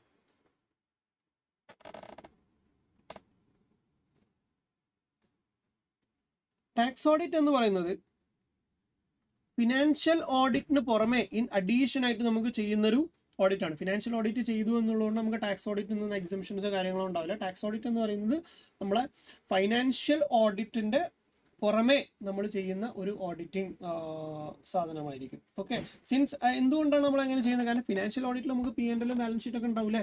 ടാക്സ് ഓഡിറ്റ് ചെയ്യുമ്പോൾ നമ്മൾ P&L ബാലൻസ് ഷീറ്റ് ഒക്കെ നമ്മൾ ഉണ്ടാക്കും. പക്ഷേ ഈ രണ്ട് ബാലൻസ് ഷീറ്റിലും കാര്യങ്ങളും ഡിഫറൻസ് ഉണ്ടാവും. കാരണം എന്താണ്, നമ്മൾ ടാക്സബിൾ പ്രോഫിറ്റ് എന്ന് പറയുന്നത് നമ്മുടെ കമ്പനിയുടെ ഒരു ബേസിക് പ്രോഫിറ്റ് എന്ന് പറയുന്നതിലും വ്യത്യാസം ഉണ്ടാവും. ആ വ്യത്യാസം കാരണമാണ് ശരിക്കും നമ്മൾ ഡെഫേർഡ് ടാക്സ് ലയബിലിറ്റി അല്ലെങ്കിൽ അസറ്റ് എന്നൊക്കെ പറയുന്ന സാധനങ്ങൾ നമ്മൾ ഉണ്ടാക്കുന്നത് അല്ലേ. ഒരു കോൺസെപ്റ്റ് തന്നെ അതിൻ്റെ ബേസിലാണ് വരുന്നത്. അപ്പം ടാക്സ് ഓഡിറ്റും ഫിനാൻഷ്യൽ ഓഡിറ്റും ഡിഫറെൻ്റ് ആണ്. അത് രണ്ട് ടൈപ്പ് ഓഫ് ഓഡിറ്റ് തന്നെയാണ്. Taxable income differs from the accounting profit. അക്കൗണ്ടിങ്ങിന്റെ പ്രോഫിറ്റും അതുപോലെ തന്നെ ടാക്സബിൾ ഇൻകം തമ്മിൽ എന്തുണ്ടാവും, വ്യത്യാസം ഉണ്ടാവും. Because of various allowances. എന്തുകൊണ്ടായിരിക്കും, പല അലവൻസസ് നമുക്ക് അതിൽ ഇൻക്ലൂഡഡ് ആണ്. അതൊന്നും ചിലപ്പോൾ നമ്മൾ ബുക്സ് ഓഫ് അക്കൗണ്ട്സിൽ നമ്മളിപ്പോൾ HRA അല്ലെങ്കിൽ നമ്മൾ എന്തെങ്കിലും അഡീഷണൽ ഡിപ്രീസിയേഷൻ പോലുള്ള സാധനങ്ങൾ, അങ്ങനത്തെ കുറേ കാര്യങ്ങൾ ഇൻകം ടാക്സുമായി കണക്ട് ചെയ്യുന്ന ഒരുപാട് പ്രൊവിഷൻസ് ഉണ്ടാവും. അതൊന്നും ആയിരിക്കില്ല നമ്മൾ കമ്പനീസ് ആക്ട് നമ്മൾ എടുക്കുന്ന സമയത്ത്, കമ്പനീസ് ആക്ടിൽ നമ്മൾ എടുക്കുന്ന പ്രൊവിഷൻസും അല്ലെങ്കിൽ കോൺസെപ്റ്റും ആയിരിക്കില്ല ചിലപ്പോൾ ഇൻകം ടാക്സിലുണ്ടാവും. അപ്പോൾ രണ്ടും വിപരീതമായിട്ടുള്ള രീതിയിലുള്ള സാധനമായിരിക്കും. അപ്പോൾ ഇൻകം ടാക്സിൻ്റെ ആവശ്യത്തിന് എടുക്കുന്ന രീതിയിലായിരിക്കില്ല മറ്റേ എടുക്കുക. അപ്പോൾ സ്വാഭാവികമായിട്ടും പ്രോഫിറ്റിലും ഇതിലൊക്കെ വ്യത്യാസം ഉണ്ടാവാം. ഓക്കെ, അപ്പോൾ അത് നമ്മൾ എന്ത് ചെയ്യും, ചെക്ക് ചെയ്യും ബിക്കോസ് ഓഫ് വേരിയസ് അലവൻസസ് അല്ലെങ്കിൽ ഡിസലവൻസസ് അല്ലെങ്കിൽ ഡിഡക്ഷൻസ് എക്സംഷൻസ്. ഇത് കാരണമൊക്കെ എന്ത് ചെയ്യും, ഈ പ്രോഫിറ്റുകൾ തമ്മിൽ എന്ത് ചെയ്യാം, വേരിയേഷൻ നടക്കാം. എന്താണ് അലവൻസ് കാരണം, ഡിസലവൻസ് കാരണം, ഡിഡക്ഷൻസ് കാരണം, എക്സംഷൻസ് കാരണം. In India the Income Tax Act 1961 contains a number of provisions requiring tax audit of the entity. Okay. അതിൽ സെക്ഷൻ 44AB എന്ന് പറയുന്നതാണ് ഇൻകം ടാക്സ് ഓഡിറ്റിന്റെ provision. Okay, give the provision relating to the class of companies. ചില class of കമ്പനികൾക്ക് എന്ത് ചെയ്യണം, class of tax payers, companies പറയാൻ പറ്റില്ല, ടാക്സ് പേയേഴ്സ്. അത് ഇൻഡിവിജ്വൽ ആവാം, ഫേം ആവാം, അതേപോലെ തന്നെ ട്രസ്റ്റുകളാവാം, അല്ലെങ്കിൽ കമ്പനികളാവാം, whatever, who are required to get their accounts audited from a chartered accountant. അവരെന്ത് ചെയ്യണം, 44AB പ്രകാരം ത്രെഷോൾഡ് ലിമിറ്റ് അല്ലെങ്കിൽ ആ കണ്ടീഷൻ ഫുൾഫിൽ ചെയ്ത് കഴിഞ്ഞാൽ they have to do the tax audit from a qualified chartered accountant. The audit under section 44AB aims to ascertain the compliance of various provisions of income tax law and fulfill of other requirement of the income tax law. ഇതിനു വേണ്ടിയിട്ടാണ് നമ്മൾ aim എന്താണ്, to ascertain compliance of various provisions of the income tax law. Income tax ലോന്റെ provisions, various provisions comply ചെയ്തിട്ടുണ്ട്, അതുപോലെ തന്നെ fulfilling of other requirements of the income tax law. Okay, the prime objective is to stop tax evasion. Tax evasion എന്ന് പറഞ്ഞാൽ എന്താ, tax അടയ്ക്കാതെ വെട്ടിച്ച് കളഞ്ഞിട്ട് പല രീതിയിൽ മാനിപ്പുലേറ്റ് ചെയ്യുന്ന ആളുകളുണ്ട്. അപ്പോൾ അതിനൊക്കെ ഒഴിവാക്കുക എന്നുള്ളതാണ് മേജർ ആയിട്ടുള്ള ടാക്സ് ഓഡിറ്റിന്റെ ഉദ്ദേശം എന്ന് പറയുന്നത്. ഓക്കെ, ഇതാണ് ടാക്സ് ഓഡിറ്റ് എന്ന് പറയുന്നത്. വളരെ സിമ്പിളാണ്, നമ്മൾ ഇൻകം ടാക്സിലൊക്കെ പഠിച്ച കോൺസെപ്റ്റ് തന്നെയാണുള്ളത്. അപ്പം നിങ്ങൾ എന്ത് ചെയ്യണം, ഈ ഒരു ഭാഗം, ഈ ഒരു ബേസിക്സിൽ നമ്മൾ ഇപ്പം ഈ പ്രാവശ്യം ടാക്സ് ഓഡിറ്റാണ് ചോദിച്ചാൽ അടുത്ത പ്രാവശ്യം തന്നെ ചോദിച്ചോളുന്നില്ല, ഇറ്റ് ക്യാൻ ആസ്ക് എനിത്തിങ്. അപ്പം ആ ഒരു ഭാഗം എന്ത് ചെയ്യണം, നമ്മൾ കവർ ചെയ്യണം. പക്ഷെ നമ്മൾ മനസ്സിലാക്കേണ്ട ഒരു കാര്യം വെച്ചാൽ എപ്പോഴും ഈ ടൈപ്പ് ഓഫ് ഓഡിറ്റ് തന്നെ ചോദിച്ചോളുന്നില്ല. ബേസിക്സിൽ വരുന്ന സാധനങ്ങളാണ് നമ്മളെ എൻഗേജ്മെന്റ് ലെറ്റർ, അതുപോലെ തന്നെ ഓഡിറ്റ് ഡോക്യുമെന്റേഷൻസ്. നമ്മൾ അതിൽ ഒരുപാട് സമയം നമ്മൾ അതിന്റെ കോൺസെപ്റ്റ് ഒക്കെ നമ്മൾ പഠിച്ചിട്ടുണ്ടല്ലേ. അപ്പോൾ ഇതും ചോദിക്കാം. അപ്പോൾ ഇത് ചോദിക്കുകയാണെങ്കിൽ നമ്മൾ ഡിഫറെൻറ്റ് ടൈപ്സ് ഓഫ് ഓഡിറ്റ് ചോദിച്ചോളുന്നില്ല. ഓക്കെ, അപ്പോൾ ഡിപ്പെൻസ് ആണ്. പക്ഷേ എന്ത് ചെയ്യണം, നിങ്ങളത് വൺസെങ്കിലും നിങ്ങൾ ഓരോരോ ഓഡിറ്റിൻ്റെയും ഒരു 3 പ്രാവശ്യം നിങ്ങൾ എന്ത് ചെയ്യുക, അതൊന്ന് വായിച്ചു നോക്കാം, ഓരോരോ ഓഡിറ്റിൻ്റെ ടൈപ്സും. ഓക്കെ, പിന്നെ demonstrate the reporting requirements of cost audit as per CRA 3. എന്താണ് കോസ്റ്റ് ഓഡിറ്റ് ചെയ്യുന്ന സമയത്ത് നമ്മൾ ഓഡിറ്റ് റിപ്പോർട്ടിൽ ഇൻക്ലൂഡ് ചെയ്യേണ്ട പോയിന്റുകൾ എന്തൊക്കെയാണ് എന്നാണ് ഇവിടെ പറയുന്നത്. കോസ്റ്റ് ഓഡിറ്റ് റിപ്പോർട്ടിൽ നമ്മൾ എന്ത് ചെയ്യണം, കോസ്റ്റ് ഓഡിറ്റർ ചില കാര്യങ്ങളെ കുറിച്ച് റിപ്പോർട്ട് ചെയ്യണം. നമ്മൾ ക്ലാസ്സിൽ ഡിസ്കസ് ചെയ്തിട്ടുണ്ട് എന്തൊക്കെയാണ് ഒരു കോസ്റ്റ് ഓഡിറ്റ് റിപ്പോർട്ടിൽ ഇൻക്ലൂഡ് ചെയ്യുന്ന സാധനങ്ങൾ എന്നുള്ളത്, അല്ലേ. ഇത് നമ്മളെ സെക്ഷൻ 143 കമ്പനി ഓഡിറ്റർ ഇൻക്ലൂഡ് ചെയ്യേണ്ട പോയിന്റുകളും ഇതുമായിട്ട് നമ്മൾ കണക്ട് ചെയ്യുകയാണെങ്കിൽ കുറേ പോയിന്റുകൾ സിമിലർ ആണെന്നൊക്കെ പറഞ്ഞ് നമ്മൾ കമ്പയർ ചെയ്ത് പഠിച്ചിട്ടുണ്ട്. അപ്പോൾ cost audit as per CRA 3 എന്ന് പറയുന്നതിൽ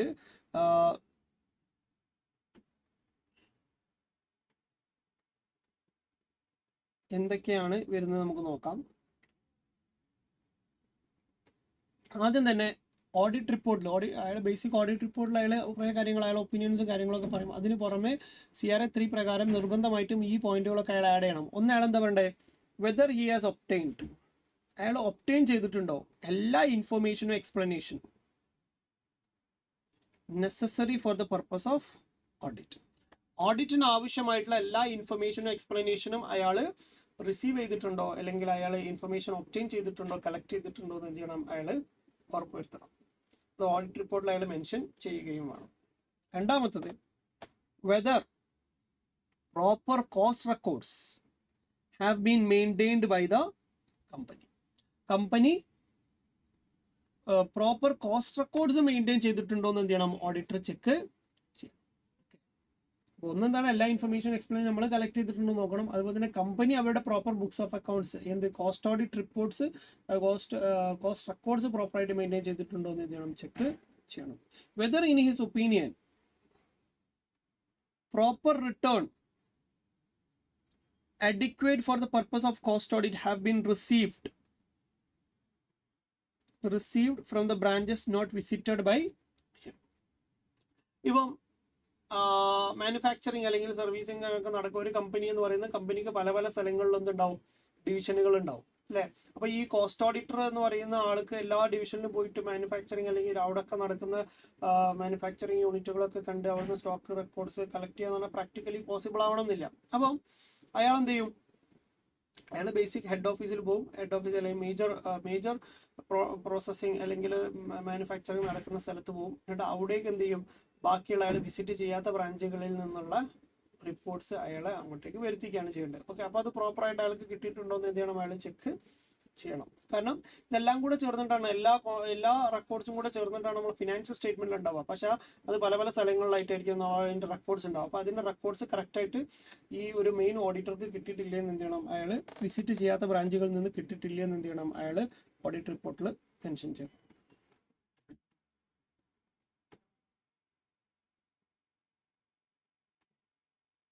പിന്നെ whether the said books and records give information required by the Companies Act. Companies act പ്രകാരം നമുക്ക് വേണ്ട എല്ലാ ഇൻഫർമേഷൻസും നമുക്ക് ഇതിന് കിട്ടിയിട്ടില്ല എന്ന് എന്ത് ചെയ്യണം, നമ്മൾ ഉറപ്പിക്കണം. കമ്പനീസ് ആക്ട് പ്രകാരം വേണ്ട എന്ന് പറഞ്ഞാൽ നമുക്ക് cost of operations, cost of sales, അങ്ങനെയുള്ള സാധനങ്ങൾ അതൊക്കെ നമുക്ക് എന്ത് ചെയ്യണം, കറക്റ്റ് കിട്ടുന്ന രീതിയിൽ മാർജിനൊക്കെ എത്രയാണെന്നൊക്കെ അറിയുന്ന രീതിയിലായിരിക്കണം നമുക്ക് ബുക്സ് ഓഫ് അക്കൗണ്ട്സ് മെയിൻറ്റെയിൻ ചെയ്യുന്നത്. വെറുതെ റെക്കോർഡ്സ് കീപ്പ് ചെയ്തിട്ട് കാര്യമില്ല. റെക്കോർഡ്സ് നമുക്ക് കമ്പനീസ് ആക്ട് പ്രകാരം വേണ്ട ഇൻഫർമേഷൻസ് എല്ലാം കിട്ടുന്ന രീതിയിലായിരിക്കണം മെയിൻറ്റെയിൻ ചെയ്യുന്നത്. അപ്പോൾ അങ്ങനെ മെയിൻറ്റെയിൻ ചെയ്തിട്ടില്ല എന്ന് എന്ത് ചെയ്യണം, ഓഡിറ്റർ ചെക്ക് ചെയ്യണം. അല്ലെങ്കിൽ അയാളെ ഓഡിറ്റ് റിപ്പോർട്ടിൽ അയാൾ എന്ത് ചെയ്യണം, അതിനെക്കുറിച്ച് പ്രസൻറ്റ് ചെയ്യണം. പിന്നെ whether the company has adequate system of internal audit of cost records. കമ്പനിക്ക് അഡിക്വേറ്റ് ആയിട്ടുള്ള മറ്റേ നമ്മൾ കമ്പനി ഓഡിറ്റർ കേസിൽ നമ്മൾ പറഞ്ഞതെന്ന് വെച്ചാൽ ഈ ഇന്റേണൽ ഫിനാൻഷ്യൽ കൺട്രോൾ ഉണ്ടോ എന്ന് ചെക്ക് ചെയ്യണം എന്നാണ് പറഞ്ഞത്. ഇവിടെ ഇന്റേണൽ ഫിനാൻഷ്യൽ കൺട്രോൾ അല്ല എന്ത് ചെയ്യുന്നത്, കോസ്റ്റ് ഓഡിറ്റർ ചെക്ക് ചെയ്യുന്നത്. കോസ്റ്റ് ഓഡിറ്റർ ചെക്ക് ചെയ്യേണ്ടത് ആ സ്ഥാപനത്തിൽ ഇന്റേണൽ ഓഡിറ്റ് ഉണ്ടോ. ഇന്റേണൽ ഓഡിറ്റ് ഉണ്ടെങ്കിൽ അത് കോസ്റ്റ് റെക്കോർഡ്സുമായി ബന്ധപ്പെട്ടുകൊണ്ട് ഇന്റേണൽ ഓഡിറ്റ് ചെയ്യുന്നുണ്ടോ. ഓക്കെ, ആ ഒരു ഇന്റേണൽ ഓഡിറ്റ് സഫീഷ്യൻ്റ് ആണോ, അഡിക്വേറ്റ് ആണോ എന്ന് എന്ത് ചെയ്യണം, ഓഡിറ്റർ ചെക്ക് ചെയ്യണം. ഉണ്ടെങ്കിൽ അതിനെക്കുറിച്ച് എന്ത് ചെയ്യണം, ഓഡിറ്റർ മെൻഷൻ ചെയ്യണം. Whether company has adequate system of internal audit of cost records.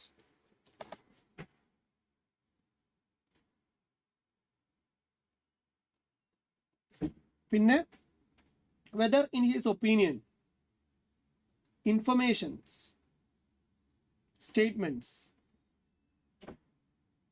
in the annexure to the cost audit report give true and fair view of the cost of production, cost of sales, margin, etc. അതായത്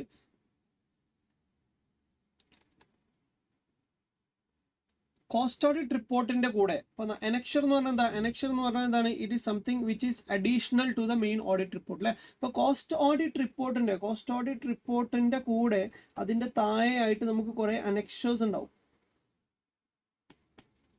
ആ annexures is all related to cost records അല്ലേ. Cost റെക്കോർഡ്സുമായി ബന്ധപ്പെട്ടുകൊണ്ട് കാര്യമാണ് cost audit റിപ്പോർട്ടിലാണ് mention ചെയ്യുന്നത് അല്ലെ, opinion കൊടുക്കുന്നത്. അപ്പോൾ ഇതിന് അനക്ഷറായിട്ട് വരുന്ന സാധനങ്ങളൊക്കെ എന്തായിരിക്കും, കോസ്റ്റ് റെക്കോർഡ്സുമായി കണക്ട് ചെയ്യുന്ന കാര്യങ്ങളായിരിക്കും. അപ്പോൾ ഈ കോസ്റ്റ് റെക്കോർഡ്സുമായി ബന്ധപ്പെട്ട് അല്ലെങ്കിൽ ഈ അനക്ഷറായിട്ട് വരുന്ന ഈ സാധനങ്ങളെല്ലാം ട്രൂ ആൻഡ് ഫെയർ ആണോ എന്നാണ് ബേസിക്കലി അയാൾ എന്തിൽ മെൻഷൻ ചെയ്യുന്നത്, അയാളെ കോസ്റ്റ് ഓഡിറ്റ് റിപ്പോർട്ടിൽ അയാൾ മെൻഷൻ ചെയ്യുന്നത് അല്ലേ. അപ്പോൾ കോസ്റ്റ് ഓഡിറ്റ് റിപ്പോർട്ടിൽ എന്ത് ചെയ്യണം, അയാൾ പറയണം അതിൻ്റെ അനക്ഷറായിട്ടുള്ള ഡോക്യുമെന്റ്സ് എല്ലാം ട്രൂ ആൻഡ് ഫെയർ ആണെന്ന് എന്ത് ചെയ്യണം, അയാൾ അതിൽ മെൻഷൻ ചെയ്യും. പിന്നെ whether detailed unit wise and product wise cost statement are kept in the company. അതായത് കോസ്റ്റ് റെക്കോർഡ്സ് മെയിൻറ്റെയിൻ ചെയ്യുന്ന സമയത്ത് യൂണിറ്റ് വൈസും പ്രൊഡക്റ്റ് അല്ലെങ്കിൽ സർവീസ് വൈസ് കോസ്റ്റ് റെക്കോർഡ്സ് ആണ് നമ്മൾ മെയിൻറ്റെയിൻ ചെയ്യേണ്ടത്. എന്താ യൂണിറ്റ് വൈസ് എന്നാൽ ബ്രാഞ്ച് വൈസ്, എല്ലാ ബ്രാഞ്ചിലേക്കും കൂടെ ഒറ്റ റെക്കോർഡ്സ് ആയിരിക്കില്ല, ഓരോ ബ്രാഞ്ചിലും സെപ്പറേറ്റ് രീതിയിലായിരിക്കും പ്രൊഡക്ഷൻസും കാര്യങ്ങളും നടക്കുക. അപ്പോൾ ഓരോ ബ്രാഞ്ചിന് അല്ലെങ്കിൽ ഓരോ യൂണിറ്റിനും എന്ത് ചെയ്യണം, സെപ്പറേറ്റ് കോസ്റ്റ് റെക്കോർഡ്സ് വേണം. അതേപോലെ തന്നെ ഒരു യൂണിറ്റിൽ ഒരു പ്രൊഡക്റ്റ് മാത്രമായിരിക്കില്ല പ്രൊഡ്യൂസ് ചെയ്യുക, പല പല പ്രൊഡക്റ്റുകൾ ഉണ്ടാവും. അപ്പോൾ ഓരോ പ്രൊഡക്റ്റിനും എന്ത് ചെയ്യണം, കോസ്റ്റ് സ്റ്റേറ്റ്മെന്റ്സ് സെപ്പറേറ്റ് ഉണ്ടാവണം. കാരണം കോസ്റ്റ് ഓഡിറ്റ് ചെയ്യുമ്പോൾ പ്രൊഡക്റ്റ് വൈസ് ആണ് എന്ത് ചെയ്യുക, നമ്മൾ നോർമലി ഓഡിറ്റ് ചെയ്യുക. അപ്പോൾ അതുകൊണ്ട് തന്നെ കോസ്റ്റ് ഓഡിറ്റ് ചെയ്യണമെങ്കിൽ എന്ത് ചെയ്യണം, നമുക്ക് പ്രൊഡക്റ്റ് വൈസ് അല്ലെങ്കിൽ സർവീസ് വൈസ് കോസ്റ്റ് റെക്കോർഡ്സ് നമുക്ക് അവൈലബിൾ ആയിരിക്കണം. അത് അവൈലബിൾ ആണോ എന്ന് എന്ത് ചെയ്യണം, അയാൾ ഓഡിറ്റ് റിപ്പോർട്ടിൽ മെൻഷൻ ചെയ്യും. ഓക്കെ, അപ്പോൾ ഇതാണെന്ത് ഒരു ക്വസ്റ്റ്യൻ. അപ്പോൾ 7 മാർക്കിന് 2 ക്വസ്റ്റ്യൻസ് ആണ് എന്ത് ചെയ്യുന്നത് വരുന്നത്. ഇത് ബേസിക്, ഇത് ചാപ്റ്റർ നമ്പർ 1 എന്നാണ്, ബേസിക് ചാപ്റ്റർ എന്നാണ് എന്ത് നമുക്ക് വരുന്നത്. ഓക്കെ, ഇത് ഏതിന്നാണ് വരുന്നത്? ഇത് നമ്മളെ കമ്പനി ഓഡിറ്റ് രണ്ടാമത്തെ 30 മാർക്സിന്റെ വെയിറ്റേജിൽ വരുന്ന കമ്പനി എന്നാണ് വരുന്നത്.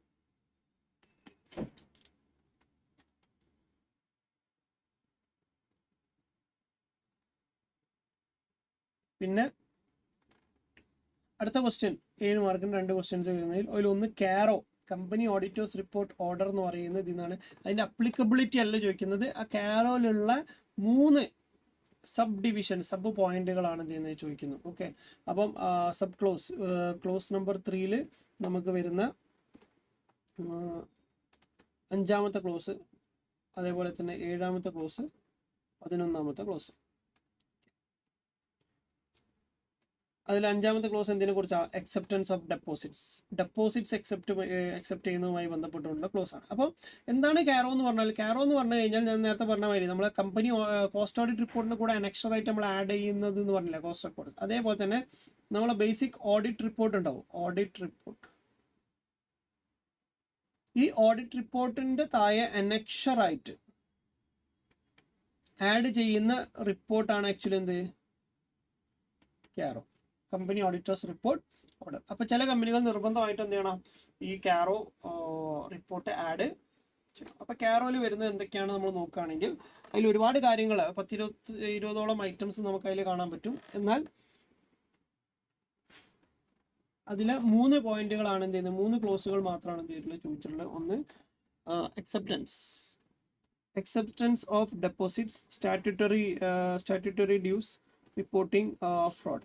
ഓക്കെ, അപ്പോൾ നമ്മൾ അക്സെപ്റ്റൻസ് ഓഫ് ഡെപ്പോസിറ്റ്സുമായി ബന്ധപ്പെട്ടുള്ള പോയിന്റ് എന്താണെന്ന് വെച്ചാൽ, in case the company has accepted deposit, company deposit accept ചെയ്തിട്ടുണ്ട് എങ്കിൽ, ഡെപ്പോസിറ്റ് എന്ന പബ്ലിക്കിൻ്റെ അടുത്ത് നിന്ന്, സാധാരണക്കാരുടെ അടുത്ത് നിന്ന് നമ്മൾ ഫണ്ട് സ്വീകരിച്ചിട്ടുണ്ട് എങ്കിൽ, whether the directives issued by R B ഐൻ്റെ ഡയറക്റ്റീവ്സ് ഫോളോ ചെയ്തിട്ടുണ്ട് നോക്കണം. പക്ഷേ പബ്ലിക്കിൻ്റെ അടുത്ത് നമ്മൾ പൈസ വാങ്ങുന്ന നമ്മൾ കടം എടുക്കുകയാണെങ്കിൽ ലോണായിട്ട് നമ്മൾ വാങ്ങുകയാണ്.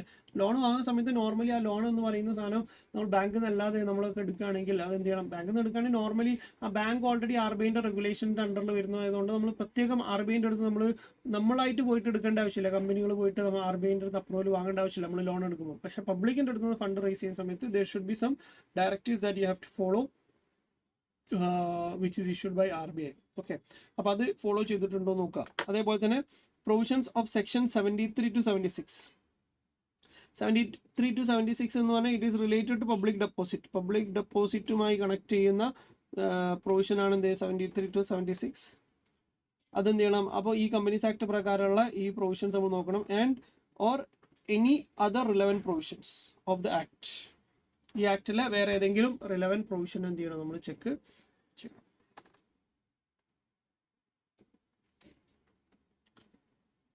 ഇഫ് നോട്ട് എന്നാണ് എന്താ?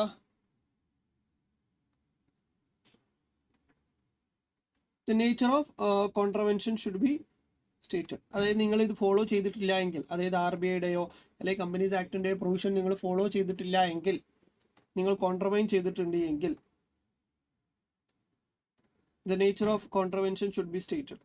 എന്താണ് what is the nature of contravention? എന്താണ്? ചെറിയ പീനലായിട്ടുള്ള പ്രൊവിഷൻ ആണെങ്കിൽ ഫൈൻ അടിച്ചിട്ട് ക്ലോസ് ചെയ്യാൻ പറ്റും അല്ലേ, അല്ലെങ്കിൽ നമ്മൾ ജയിലിലൊക്കെ പോകുന്ന കേസുകൾ ഉണ്ടാവാം. ഓക്കെ, അപ്പോൾ അത് എന്താണ് അതിൻ്റെ നേച്ചർ എന്ന് എന്ത് ചെയ്യുക? സ്റ്റഡി ചെയ്യുക. And if an order has been passed, already ഈ ഒരു കംപ്ലൈ ചെയ്യാത്ത ഈ കോൺട്രവെൻ ചെയ്തതിൻ്റെ അടിസ്ഥാനത്തിൽ ഓൾറെഡി പാസ് ചെയ്തിട്ടുണ്ട് ആരെ? By the company law board അത് പാസ് ചെയ്തിട്ടുണ്ട്. അല്ലെങ്കിൽ NCLT national company law tribunal. Company law board എന്ന് പറഞ്ഞു കഴിഞ്ഞാൽ നമ്മൾ NCLTയുടെ മുമ്പേ നമുക്ക് ഉണ്ടായിരുന്ന പഴയ ആക്ടിൻ്റെ അണ്ടറിൽ ഉണ്ടായിരുന്നതാണ് കമ്പനി ലോ ബോർഡ്. അപ്പോൾ ഈ കമ്പനി ലോ ബോർഡ് അല്ലെങ്കിൽ നാഷണൽ കമ്പനി ലോ ട്രിബ്യൂണൽ അല്ലെങ്കിൽ റിസർവ് ബാങ്ക് ഓഫ് ഇന്ത്യ അല്ലെങ്കിൽ any court or any other tribunal whether the same has been complied with or not. അപ്പോൾ അവരുടെ ഓർഡറും ഇവരെന്തെങ്കിലും പാസ് ചെയ്തിട്ടുള്ള ഓർഡറോ കാര്യങ്ങളൊക്കെ ഉണ്ടെങ്കിൽ അത് കംപ്ലൈ ചെയ്തിട്ടുണ്ടോ എന്ന് എന്ത് ചെയ്യുക? ചെക്ക് ചെയ്യുക. ഓക്കെ, അപ്പം എന്താ പറഞ്ഞു വെച്ചാൽ അക്സെപ്റ്റൻസ് ഓഫ് ഡെപ്പോസിറ്റിൽ വരെ പറയുന്നത് വെച്ചാൽ നിങ്ങൾ പബ്ലിക്കിൻ്റെ അടുത്ത് നിന്ന് ഡെപ്പോസിറ്റ് സ്വീകരിച്ചിട്ടുണ്ട് എങ്കിൽ RBIൻ്റെയും കമ്പനീസ് ആക്ടിൻ്റെയും പ്രൊവിഷൻസ് കംപ്ലൈ ചെയ്തിട്ടുണ്ടോ എന്ന് ചെക്ക് ചെയ്യണം.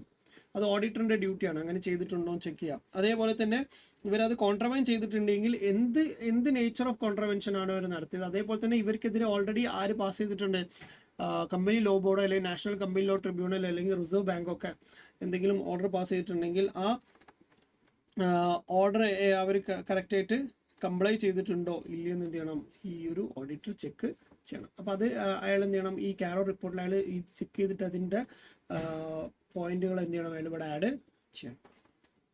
അതാണ് ഒന്നാമത്തെ ക്ലോസ് ആയിട്ട് നമ്മളോട് ചോദിച്ചത്. പിന്നെ സ്റ്റാറ്റ്യൂട്ടറി ഡ്യൂസ് ആണ്. സ്റ്റാറ്റ്യൂട്ടറി ഡ്യൂസ് ആണ് എന്താ, നമ്മൾ ഗവൺമെൻറ്റിലേക്ക് കൊടുക്കേണ്ട അല്ലെങ്കിൽ നമ്മൾ നിർബന്ധമായിട്ടും ഡെപ്പോസിറ്റ് ചെയ്യേണ്ട ചില ഫണ്ടുകൾ, ആ ഫണ്ടുകൾ നമ്മൾ ഡ്യൂ ആയിട്ട് വെച്ചിരിക്കുകയാണ്, പേ ചെയ്യാതെ വെച്ചിരിക്കുകയാണ്. അപ്പോൾ അങ്ങനെയാണെങ്കിൽ നമുക്കുള്ള പോയിന്റുകൾ, അതായത് നമ്മൾ ഒരു കമ്പനി ഓഡിറ്റർ ആണെങ്കിൽ നിങ്ങൾ പോകുന്ന കമ്പനിയിൽ അവർ സ്റ്റാറ്റ്യൂട്ടറി ഡ്യൂസ് കംപ്ലൈ ചെയ്തിട്ടില്ല എങ്കിൽ നമ്മൾ എന്ത് ചെയ്യണം, CARO 3 clause number 3 sub clause 7 നമ്മളോട് ചോദിക്കുകയാണ് ഈ കാര്യങ്ങളൊക്കെ ഫോളോ ചെയ്യണം. Mandates auditor to report on the company's compliance with the statutory dues.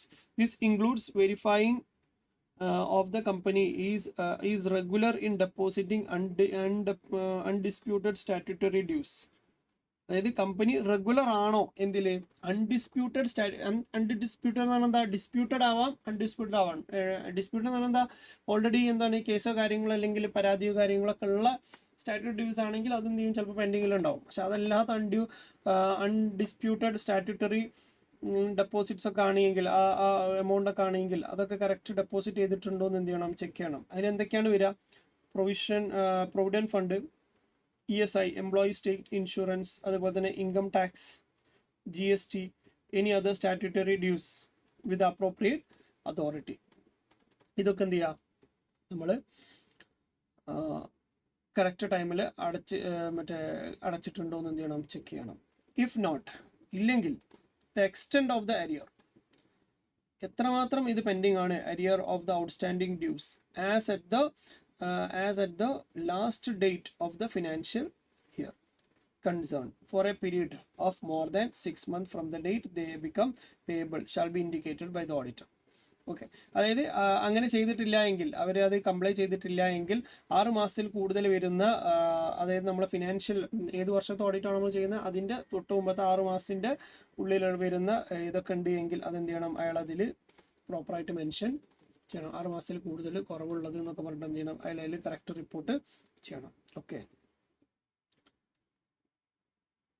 ഇനി ഡിസ്പ്യൂട്ടഡ് ആണെങ്കിലോ, ചില സ്റ്റാറ്റ്യൂട്ടറി ഡ്യൂസ് ഡിസ്പ്യൂട്ടഡ് ആയിരിക്കും. എന്ന് വെച്ചാൽ അത് ഏതെങ്കിലും കോടതിയിൽ ചിലപ്പോൾ പെൻഡിങ് ആയിട്ട് കിടക്കുന്നുണ്ടാവും. ഓക്കെ, അപ്പോൾ in case of income tax or GST have not been deposited on account of any dispute, എന്തെങ്കിലും ഡിസ്പ്യൂട്ട് ഉള്ള കേസ് ആണെങ്കിൽ then the auditor must disclose, auditor എന്ത് ചെയ്യണം, ഡിസ്ക്ലോസ് ചെയ്യണം എന്ത് ദ എമൗണ്ട് ഇൻവോൾവ്, എത്രയാണ് ഡിസ്പ്യൂട്ടഡ് എമൗണ്ട് ഇൻവോൾവ് ചെയ്യുന്നത്, and the forum എന്ന് പറഞ്ഞാൽ ഏത് അതോറിറ്റിയുടെ അണ്ടറിലാണ് ഇതുള്ളതെന്ന്. ചിലപ്പം എന്തായിരിക്കും, NCLTൻ്റെ അണ്ടറിലായിരിക്കാം, ചിലപ്പം കോടതിയിലായിരിക്കാം, ഏത് ഫോറത്തിലാണ് ഇതുള്ളത്.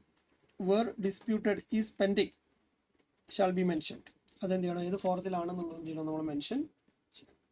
അത്രയുള്ളൂ. അപ്പോൾ സ്റ്റാറ്റ്യൂട്ടറി ഡ്യൂസ് എന്ന് പറഞ്ഞാൽ സംഭവം രണ്ടെണ്ണമാണ്. ഒന്ന് അൺഡിസ്പ്യൂട്ടഡ് സ്റ്റാറ്റ്യൂട്ടറി ഡ്യൂസ് ഉണ്ടാവും, ഡിസ്പ്യൂട്ടഡ് സ്റ്റാറ്റ്യൂട്ടറി ഡ്യൂസ് ഉണ്ടാവും. ഡിസ്പ്യൂട്ടഡ് ആണ് എങ്കിൽ എളുപ്പമാണ്, ഡിസ്പ്യൂട്ട് ആയിട്ടുണ്ട് എങ്കിൽ എത്രയാണ് എമൗണ്ട്, അതുപോലെ തന്നെ ഏത് ഫോറത്തിലാണത് പെൻഡിങ് ഉള്ളതെന്ന് പറയാം. അൺഡിസ്പ്യൂട്ടഡ് ആണ് എങ്കിൽ നമ്മൾ എന്ത് ചെയ്യണം, 6 മാസത്തിൽ കൂടുതലുള്ള സാധനങ്ങൾ എന്ത് ചെയ്യണം, നമ്മളത് റിപ്പോർട്ട് ചെയ്തിട്ട് നമ്മൾ കാരോയിൽ ലിസ്റ്റായിട്ട് ആഡ് ചെയ്യണം. ഓക്കെ, പിന്നെ reporting of fraud reporting already നമ്മൾ പറഞ്ഞിട്ടുണ്ട് ഇവിടെ, സെക്ഷൻ 143 സബ്സെക്ഷൻ 12 അല്ലേ. അപ്പോൾ അതിന് പുറമെ ഈ സെയിം സാധനം തന്നെ ഇവിടെ പറയുന്നുണ്ട്, reporting of fraud clause number 3, അതേപോലെ തന്നെ സബ് ക്ലോസ് 11 പറയുന്നുണ്ട്. എന്താണ്, where any fraud by a company, fraud by the company or on the company, ഈ കമ്പനി ചെയ്ത ഫ്രോഡ് അല്ലെങ്കിൽ കമ്പനിയുടെ മേൽ ആരെങ്കിലും ചെയ്ത ഫ്രോഡ് ഹാസ് ബീൻ നോട്ടീസ്ഡ്, നമ്മൾ നോട്ടീസ് ചെയ്തു, or reported during the year. If yes, the nature and amount involved is to be indicated. എന്താണ് നേച്ചർ ഓഫ് ഫ്രോഡ് എന്നും അതുപോലെ തന്നെ എത്ര എമൗണ്ട് ഇൻവോൾവ് ചെയ്തിട്ടുണ്ടെന്നും കൂടെ എന്ത് ചെയ്യണം, അതിൽ നിങ്ങൾ പറയണം. ഓഡിറ്റ് റിപ്പോർട്ടിൽ നിങ്ങൾ ആഡ് ചെയ്യണം കാരോ 3. അതേപോലെ തന്നെ നിങ്ങൾ ഏത് ഫോമിലാണ് സെൻട്രൽ ഗവൺമെന്റ് അറിയിച്ചിട്ടുണ്ടാവുക, whether any report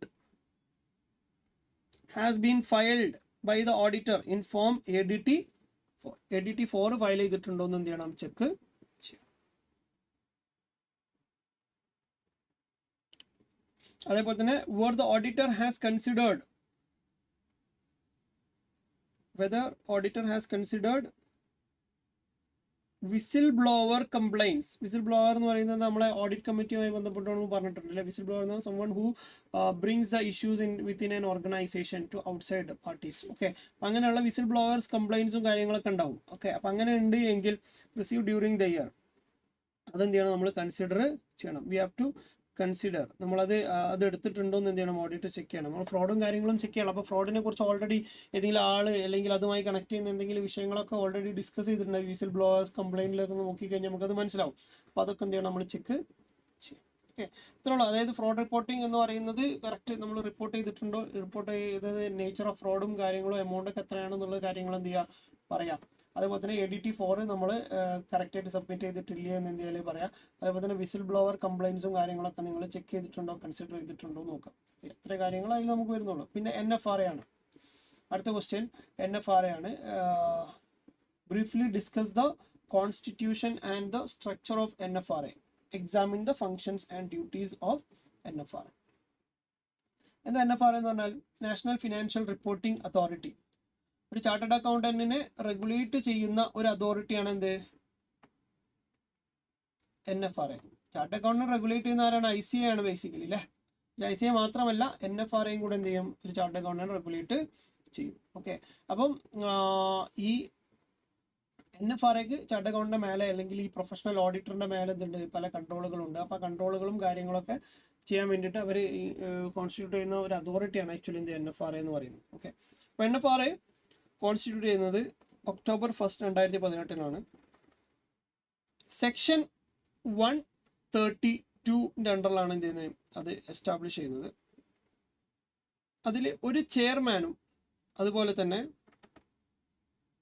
മാക്സിമം 15 മെമ്പേഴ്സും ആണ് ഉണ്ടാവുക. There will be 1 chairman and maximum 15 members. ഈ ചെയർമാൻക്ക് വെറുതെ ചെയർമാൻ ആയ പോരാ, he should have knowledge in accounting, auditing, finance or law. Accounting, auditing, finance and law. Accounting, auditing, finance and law ലൊക്കെ competency ഉള്ള capacity ഉള്ള ഒരാളായിരിക്കും എന്ത് ചെയ്യുന്നത്, ഓഡിറ്റ് ഈ NFRAയിൽ ചെയർമാൻ ആയിട്ട് വരുന്നത്. ഇനി ഇവരുടെ ഫങ്ഷൻസ് എന്താ, ഇവരുടെ പണി എന്താണ്? NFRA ഞങ്ങൾ ഓൾറെഡി നേരത്തെ പറഞ്ഞിട്ട് NFRAയുടെ കമ്മിറ്റികൾ പറയുന്ന സമയത്ത് നമ്മൾ ഓഡിറ്റ് കമ്മിറ്റീസ് എന്താണ്, auditing standard committee, accounting standard committee, enforcement committee എന്ന് പറഞ്ഞാൽ 3 കമ്മിറ്റികളുണ്ട് അല്ലേ. ഈ കമ്മിറ്റികൾ ആണ് എന്ത് ചെയ്യുക, അവരുടെ ഓരോരോ അവരുടെ നിച്ചിൽ അവരെന്ത് ചെയ്യും, വർക്ക് ചെയ്യുന്നത്. ഓക്കെ, ഓരോന്നിലും അവരെന്ത് ചെയ്യും, വർക്ക് ചെയ്യുന്നത്. അപ്പം ഇവരുടെ ബേസിക് ആയിട്ടുള്ള ഒരു ഫങ്ഷൻ എന്ന് പറയുന്നത് ഒരു അക്കൗണ്ടിങ് സ്റ്റാൻഡേർഡോ ഓഡിറ്റിംഗ് സ്റ്റാൻഡേർഡോ ഒക്കെ ICAI, institute of chartered accounts of India study ചെയ്ത് കഴിഞ്ഞാൽ ഡ്രാഫ്റ്റ് ഒക്കെ പ്രിപ്പയർ ചെയ്തതിന് ശേഷം അതിൻ്റെ മേലെ ഒരു കൺസൾട്ടേഷൻ അവരാരുമായിട്ട് നടത്തണം, ICAI ആരായിട്ട് നടത്തണം, NFRAയുമായിട്ട് കൺസൾട്ടേഷൻ നടത്തണം. NFRAയ്ക്കും കൂടെ ബോധ്യപ്പെട്ടതിന് ശേഷം മാത്രമേ എന്ത് ചെയ്യാൻ പറ്റുള്ളൂ, സെൻട്രൽ ഗവൺമെൻറ് ഇടുന്ന അതിന് അപ്രൂവൽ നമുക്ക് സ്വീകരിക്കാൻ പറ്റുള്ളൂ. അപ്പം NFRA വേണം എന്ത് ചെയ്യണം, സെൻട്രൽ ഗവൺമെൻറ് ഇത് സജസ്റ്റ് ചെയ്യണേ. ICAI ഇങ്ങനെ ഒരു സ്റ്റാൻഡേർഡ് ആയിട്ട് വന്നിട്ടുണ്ട്, ആ സ്റ്റാൻഡേർഡ് നമുക്ക് ഓക്കെയാണ്, ഞങ്ങൾ സ്റ്റഡി ചെയ്തിട്ടുണ്ട്, എല്ലാം ഓക്കെ ആയിട്ടുണ്ട്, നിങ്ങൾ എന്ത് ചെയ്യണം, അത് അപ്രൂവ് ചെയ്ത് കൊടുക്കാം എന്ന് എന്ത് ചെയ്യുന്നു അവർ സെൻട്രൽ ഗവൺമെൻറ് സജസ്റ്റ് ചെയ്യില്ല, റെക്കമെൻഡ് ചെയ്യും. അപ്പോൾ അവരുടെ ഒന്നാമത്തെ ഫംഗ്ഷൻ അതാണ്, recommend accounting and auditing policies and standards to be adopted by companies for the approval by the central government approvalന് വേണ്ടിയിട്ട് എന്ത് ചെയ്യും, ഇവരാണ് പോവുക. ഓക്കെ, പിന്നെ NFRAയുടെ ഫങ്ഷൻ എന്ന് പറയുന്നത്, അപ്പം എന്താണ്, സ്റ്റാൻഡേർഡ്സ് റിവ്യൂ ചെയ്യാൻ, സ്റ്റാൻഡേർഡ്സും കാര്യങ്ങളും ഇംപ്ലിമെന്റ് ചെയ്യുന്നതിന് മുമ്പ് അത് ചെക്ക് ചെയ്യാനുള്ള റൈറ്റ് അവർക്കുണ്ട്. അതിന് പുറമെ കമ്പനികളും ഓഡിറ്ററും ഈ സ്റ്റാൻഡേർഡ് കംപ്ലൈ ചെയ്യുന്നുണ്ടോ എന്ന് മോണിറ്റർ ചെയ്യാനും കംപ്ലൈ ചെയ്യുന്നില്ലെങ്കിൽ അത് എൻഫോഴ്സ് ചെയ്യാനും എന്ത് ചെയ്യും, ഇവർക്ക് പറ്റും. എന്ത്, അക്കൗണ്ടിങ് സ്റ്റാൻഡേർഡും ഓഡിറ്റിംഗ് സ്റ്റാൻഡേർഡും മോണിറ്റർ ചെയ്യുക, അതേപോലെ തന്നെ അത് എന്ത് ചെയ്യുക, എൻഫോഴ്സ് ചെയ്യുക. അവരൊക്കെ കറക്റ്റായിട്ട് ഇത് സ്ഥാനങ്ങൾ ഫോളോ ചെയ്യുന്നില്ലെന്ന് എന്ത് ചെയ്യാൻ പറ്റും, എൻഫോഴ്സ് ചെയ്യാനും കൂടെ പറ്റും. ദെൻ ഓവർസീ ചെയ്യുക, അതായത് മുകളിൽ നിന്ന് നോക്കുക, എന്ത്, quality of service of professions associated with ensuring compliance with such standards and suggest measures for improvement in the quality of service. അതായത് ആരാണ് ഈ പ്രൊഫഷൻ എന്ന് പറഞ്ഞാൽ ആരാണ്, ചാർട്ടേഡ് അക്കൗണ്ടന്റ് അല്ലേ. അപ്പം ഈ ചാർട്ടേഡ് അക്കൗണ്ടന്റ് എത്രമാത്രം ക്വാളിറ്റി സർവീസസ് പ്രൊവൈഡ് ചെയ്തിട്ടുണ്ട് എന്ന് ഓവർസീ ചെയ്യാൻ ആർക്ക് പറ്റും, NFRAക്ക് പറ്റും. അത് അവരുടെ ഫംഗ്ഷന്റെ ഭാഗമാണ്. അതിന് പുറമെ they can do any other functions which are incidental or necessary to aforesaid functions and duties. മേലെ പറഞ്ഞ ഈ 3 ഡ്യൂട്ടി ഉണ്ടല്ലോ, ഈ ഡ്യൂട്ടിയുമായിട്ട് കണക്ട് ചെയ്യുന്ന വേറെ ഏത് ഡ്യൂട്ടി എന്ത് ചെയ്യാം, അവർക്ക് ആഡ് ചെയ്യാം. ഓക്കെ അല്ലേ, ഇതാണെന്ത് NFRA. അപ്പോൾ 7 മാർക്കിന് ഉണ്ടോ എന്ന് ചോദിച്ചു കഴിഞ്ഞാൽ വളരെ ചെറിയ ഭാഗമാണ്, പക്ഷേ എക്സാമിന് ചോദിക്കുന്ന സമയത്ത് നമുക്കത് അറിയില്ലെങ്കിൽ നമുക്ക് എഴുതാൻ പറ്റില്ല അല്ലേ. സോ ഇത് എന്ത് ചെയ്യണം, ഇത് NFRA ചോദിക്കാം. ഈ ഇപ്പം അടുത്ത അറ്റംപ്റ്റിൽ ചോദിക്കുമോ എന്ന് പറയാൻ പറ്റില്ല, കാരണം ഈ പ്രാവശ്യം ചോദിച്ചുകൊണ്ട്. പക്ഷേ going forward NFRA will be asked. So it is a relevant topic that you have to cover.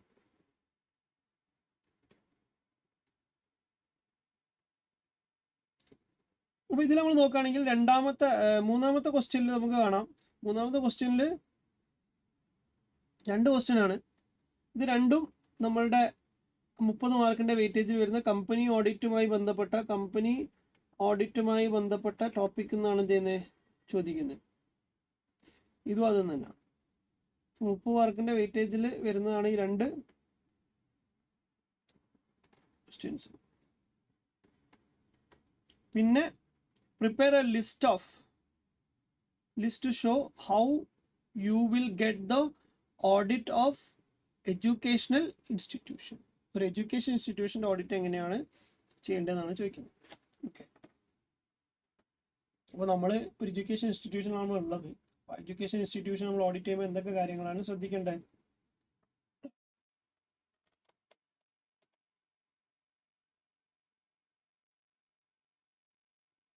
ഒരു എഡ്യൂക്കേഷൻ ഇൻസ്റ്റിറ്റ്യൂഷൻ അല്ല, ഏതൊരു സ്ഥാപനം നമ്മൾ ഓഡിറ്റ് ചെയ്യാൻ വേണ്ടി പോകുമ്പോഴും ആദ്യം തന്നെ നമ്മൾ അവരുടെ ബേസിക് ഡോക്യുമെന്റ്സ് ആണ് നമ്മൾ ചെക്ക് ചെയ്യുക. അപ്പോൾ കമ്പനി ആണെങ്കിൽ അവരുടെ MOA and AOA, partnership firm ആണെങ്കിൽ അവരുടെ പാർട്ട്ണർഷിപ്പ് ഡീഡ് അല്ലേ. ഇനി വേറെ എന്തെങ്കിലും ആണെങ്കിൽ അതിൻ്റെ ബേസിക് ഡോക്യുമെന്റ്സ് ആണ് എന്ത് നമ്മൾ ആദ്യം ചെക്ക് ചെയ്യേണ്ടത്. ഓക്കെ, അപ്പം എക്സാമിൻ ദ ട്രസ്റ്റ് ഡീഡ്. ഇപ്പോൾ ട്രസ്റ്റ് ആണെങ്കിൽ ട്രസ്റ്റ് ഡീഡാണ് ഉണ്ടാവുക.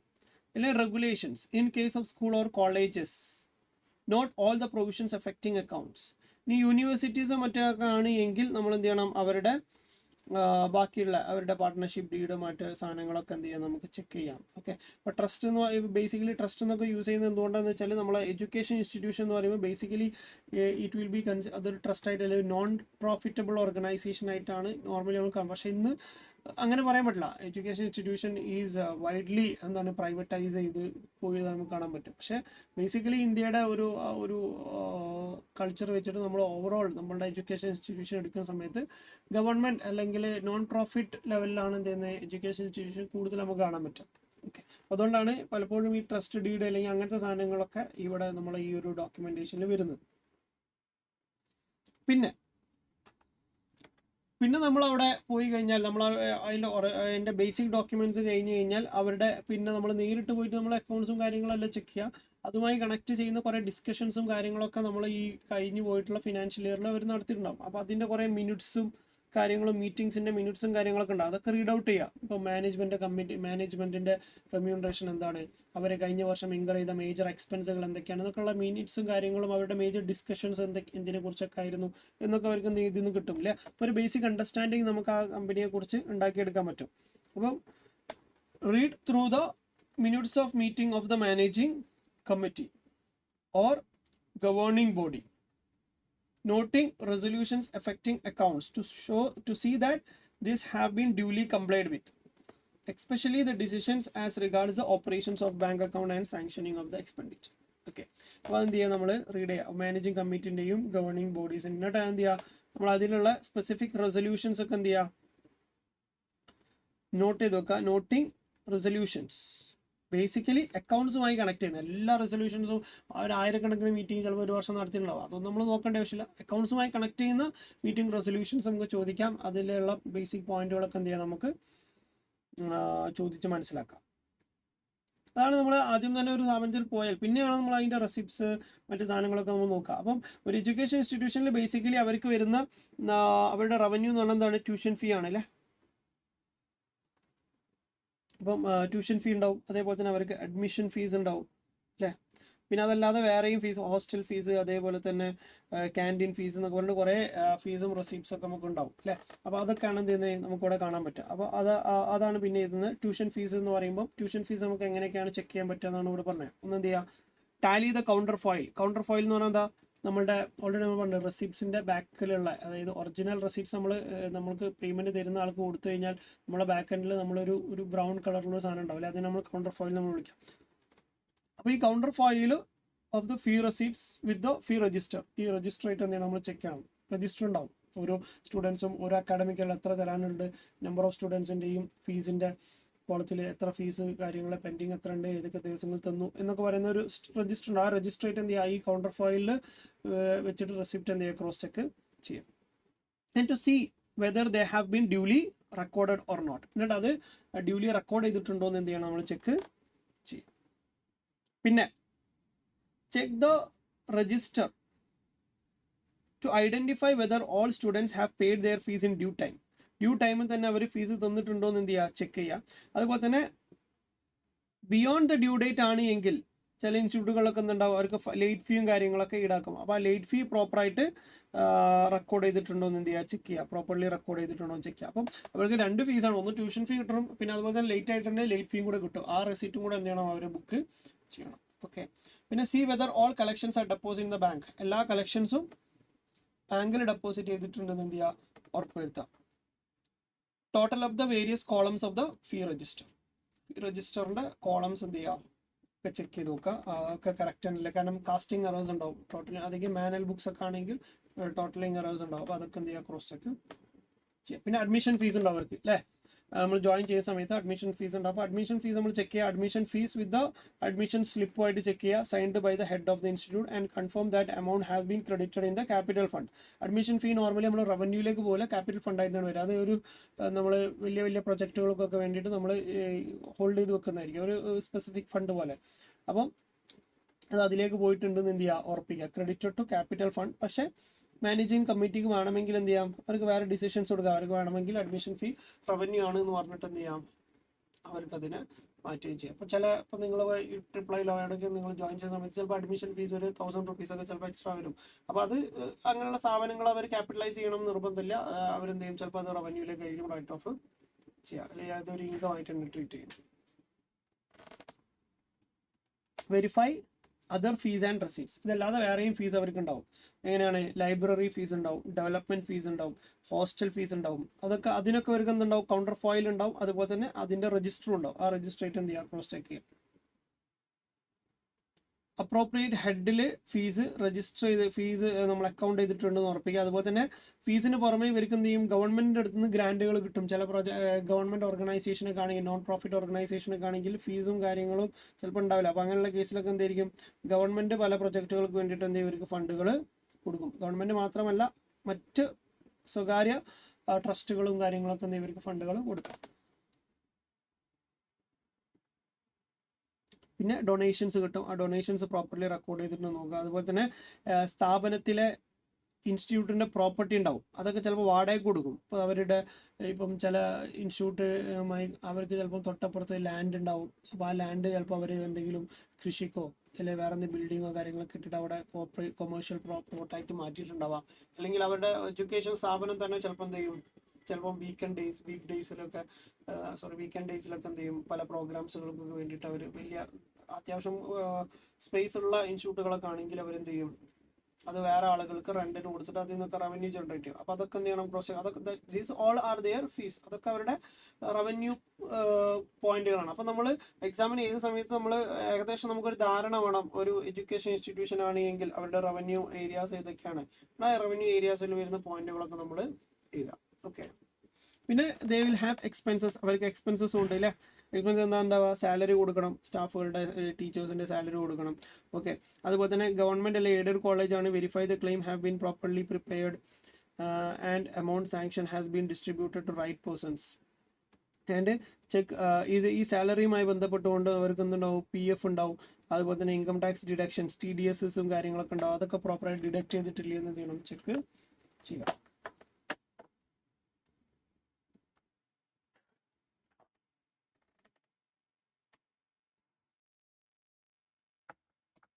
പിന്നെ examine whether all expenditure associate with special events, ചില സ്പെഷ്യൽ ഇവൻറ്റ് അവർക്ക് ചില എക്സ്പെൻഡിച്ചേഴ്സ് കിട്ടും, have been accounted for by matching the expenditure in regards to, അങ്ങനത്തെ കാര്യങ്ങളൊക്കെ എന്ത് ചെയ്യുക, ചെക്ക് ചെയ്യാം.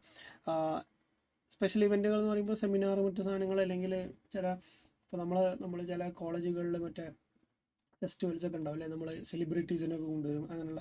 അപ്പോൾ അങ്ങനെയൊക്കെ നമ്മൾ സ്പെഷ്യൽ ഇവൻറ്റുകൾ, അപ്പോൾ അതിനൊക്കെ വലിയ എക്സ്പെൻസസ് വരും. അപ്പോൾ എക്സ്പെൻസസ് ഒക്കെ പ്രോപ്പറായിട്ട് ബുക്ക് ചെയ്തിട്ടില്ല, അല്ലെങ്കിൽ അതൊക്കെ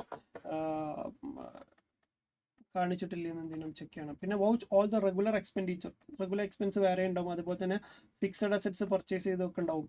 പിന്നെ കൺസ്ട്രക്ഷൻ ഓഫ് കോളേജ് ബിൽഡിങ്ങിൻ്റെ കൺസ്ട്രക്ഷൻസിൻ്റെ എക്സ്പെൻസസ്, ഇങ്ങനത്തെയുള്ള കാര്യങ്ങൾ ഇതൊക്കെ എന്ത് ചെയ്യും, ഇതിനൊക്കെ അവരുടെ അടുത്ത് വൗച്ചേഴ്സ് ഉണ്ടാവണം, ബിൽസ് ഉണ്ടാവണം. അതേപോലെ തന്നെ റെസൊല്യൂഷൻ പാസ് ചെയ്യും. വലിയ വലിയ എക്സ്പെൻഡിച്ചർ ഒക്കെ ആകുമ്പോൾ സ്വാഭാവികമായിട്ടും പെട്ടെന്ന് പോയിട്ട് പർച്ചേസ് ചെയ്യില്ലേ ചെയ്യുക, അത് കൂട്ടി തീരുമാനിച്ച് ആളുകളൊക്കെ കൺസിഡർ ചെയ്തതിന്. അപ്പോൾ അതിൻ്റെ ആ തീരുമാനത്തിനുമായി ബന്ധപ്പെട്ടുള്ള മിനിറ്റ്സും കാര്യങ്ങളൊക്കെ ഉണ്ടാവും. അപ്പോൾ അതൊക്കെ എന്ത് ചെയ്യുക, ചെക്ക് ചെയ്യാം. പിന്നെ vouch the refund of caution deposit, നമ്മൾ ഈ കോഷൻ ഡെപ്പോസിറ്റ് എന്ന് പറഞ്ഞാൽ നമ്മൾ ഈ ഹോസ്റ്റലിലോ അല്ലെങ്കിൽ നമ്മൾ ഹോസ്റ്റലിലൊക്കെ കൊടുക്കുന്ന സമയത്ത് ഹോസ്റ്റലിൽ ജോയിൻ ചെയ്യുന്ന ആൾക്കാർക്ക് ഒരു കോഷൻ ഡെപ്പോസിറ്റ് ഒരു 1000 രൂപ അല്ലെങ്കിൽ 5000 രൂപ ഒക്കെ എന്ത് ചെയ്യും, നമ്മൾ വാങ്ങി വെക്കും. എന്ന് വെച്ചാൽ നാളെ തിരിച്ചു പോകുന്ന സമയത്ത് അവരെന്തെങ്കിലും ഡാമേജ് ഒക്കെ ചെയ്തിട്ടുണ്ടെങ്കിൽ അത് അതിന് സെറ്റ് ഓഫ് ചെയ്യും, ഇല്ലാന്നുണ്ടെങ്കിൽ അവർക്ക് നമ്മൾ റീഫണ്ട് ചെയ്യണം അല്ലേ. കോഷൻ ഡെപ്പോസിറ്റ് ഉണ്ടെങ്കിൽ അത് തിരിച്ചു കൊടുക്കണം from the students based on the receipt of accounting records. ഒക്കെ അപ്പോൾ ഒരു ഹോസ്റ്റലിനോ അല്ലെങ്കിൽ അങ്ങനെ എന്തെങ്കിലും നമ്മൾ കോഷൻ ഡെപ്പോസിറ്റ് ആയിട്ട് വാങ്ങിയിട്ടുണ്ടെങ്കിൽ ഇറ്റ് ഷുഡ് ബി റീപെയ്ഡ്. പിന്നെ examine the payment on account of hostel facilities including repairs and maintenance of hostel buildings കാര്യങ്ങൾ, അങ്ങനെയുള്ള ഹോസ്റ്റലുമായി കണക്ട് ചെയ്യുന്ന എക്സ്പെൻസസും നമുക്ക് ഉണ്ടാവാം. പിന്നെ വെരിഫിക്കേഷൻ ഓഫ് അസറ്റ്സും ലയബിലിറ്റിയൊക്കെ എങ്ങനെ വെരിഫൈ ചെയ്യുക, നോർമലി ചെയ്യുന്ന പോലെ തന്നെ ഫിസിക്കൽ വെരിഫിക്കേഷൻ ചെയ്യണം. അതുപോലെ തന്നെ ഇൻവെസ്റ്റ്മെൻറ്റ് ഉണ്ട് എങ്കിൽ ഇൻവെസ്റ്റ്മെൻറ്റ് രജിസ്റ്റർ ആയിട്ട് എന്ത് ചെയ്യണം, ചെക്ക് ചെയ്യണം. പിന്നെ ഡിപ്രീസിയേഷൻ കറക്റ്റായിട്ട്, അമോർട്ടൈസേഷൻ കറക്റ്റായിട്ട് അതിൻ്റെ പോളിസി പ്രകാരം തന്നെ പ്രൊവൈഡ് ചെയ്തിട്ടില്ലെന്ന് ചെക്ക് ചെയ്യാം. പിന്നെ ഇൻവെൻട്രീസ് ചെക്ക് ചെയ്യണം, verify the inventories of furniture, stationery, clothing, provisions, all equipments, sports equipments പോലുള്ള സാധനങ്ങളൊക്കെ ഉണ്ടാവും. അതൊക്കെ എന്ത് ചെയ്യണം, ക്രോസ് ചെക്ക് ചെയ്യണം. എന്തുമായിട്ട്, റെഫറൻസ് ടു സ്റ്റോക്ക് രജിസ്റ്റർ ഉണ്ടാവും. ഓക്കെ. and അതിൻ്റെ വാല്യൂസ് ഒക്കെ കറക്റ്റായിട്ട് എടുത്തിട്ടില്ലേ എന്ന് എന്ത് ചെയ്യും, നമ്മൾ ചെക്ക് ചെയ്യുക, ടെസ്റ്റ് ചെക്ക് ചെയ്താൽ മതി, 100% ചെക്ക് ചെയ്യാൻ പറ്റില്ല. പിന്നെ verification of financial statement verify ചെയ്യുക. ഇത് നോൺ പ്രോഫിറ്റ് ഓറിയൻറ്റഡ് ആണെങ്കിൽ അവർക്ക് ഇൻകം ആൻഡ് എക്സ്പെൻഡിച്ചർ അക്കൗണ്ട് അല്ലെങ്കിൽ ബാലൻസ് ഷീറ്റ് ഉണ്ടാവുക, ഇല്ലെങ്കിൽ അത് P&L അക്കൗണ്ട് ആയിരിക്കും ഉണ്ടാവില്ല. You know that. have been prepared in the form and manner as specified by the regulatory authority പറയുന്ന മാനറിലാണ് എന്ത് ചെയ്യുക, കമ്പനി ആണെങ്കിൽ ഷെഡ്യൂൾ 3. അപ്പം അങ്ങനെ ചെയ്താൽ മതി. FRF ഫിനാൻഷ്യൽ റിപ്പോർട്ടിംഗ് ഫ്രെയിംവർക്ക് പ്രകാരം, അപ്ലിക്കബിൾ ഫിനാൻഷ്യൽ റിപ്പോർട്ടിംഗ് ഫ്രെയിംവർക്ക് പ്രകാരമാണ് എന്ത് ചെയ്യേണ്ടത്, പ്രിപ്പയർ ചെയ്യേണ്ടതെന്ന് പറഞ്ഞാൽ മതി. അതാണ്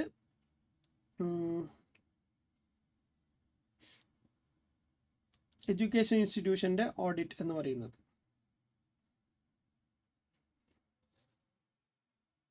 പിന്നെ as per the companies act 2013 an auditor has the following rights. Rights of the company auditor rights, duties, അതേപോലെ തന്നെ ലയബിലിറ്റീസ്, ഇതൊക്കെ നമ്മൾ നോക്കുകയാണെങ്കിൽ റൈറ്റ്സ് എന്ന് പറയുന്നത് എന്തൊക്കെയാണ്, ഒരു ഓഡിറ്ററിൻ്റെ റൈറ്റ് എന്താണ്, ഒന്ന് അയാൾക്ക് ബുക്സ് ഓഫ് അക്കൗണ്ട്സിലേക്ക് റൈറ്റ്സ് ഉണ്ടാവും അല്ലേ.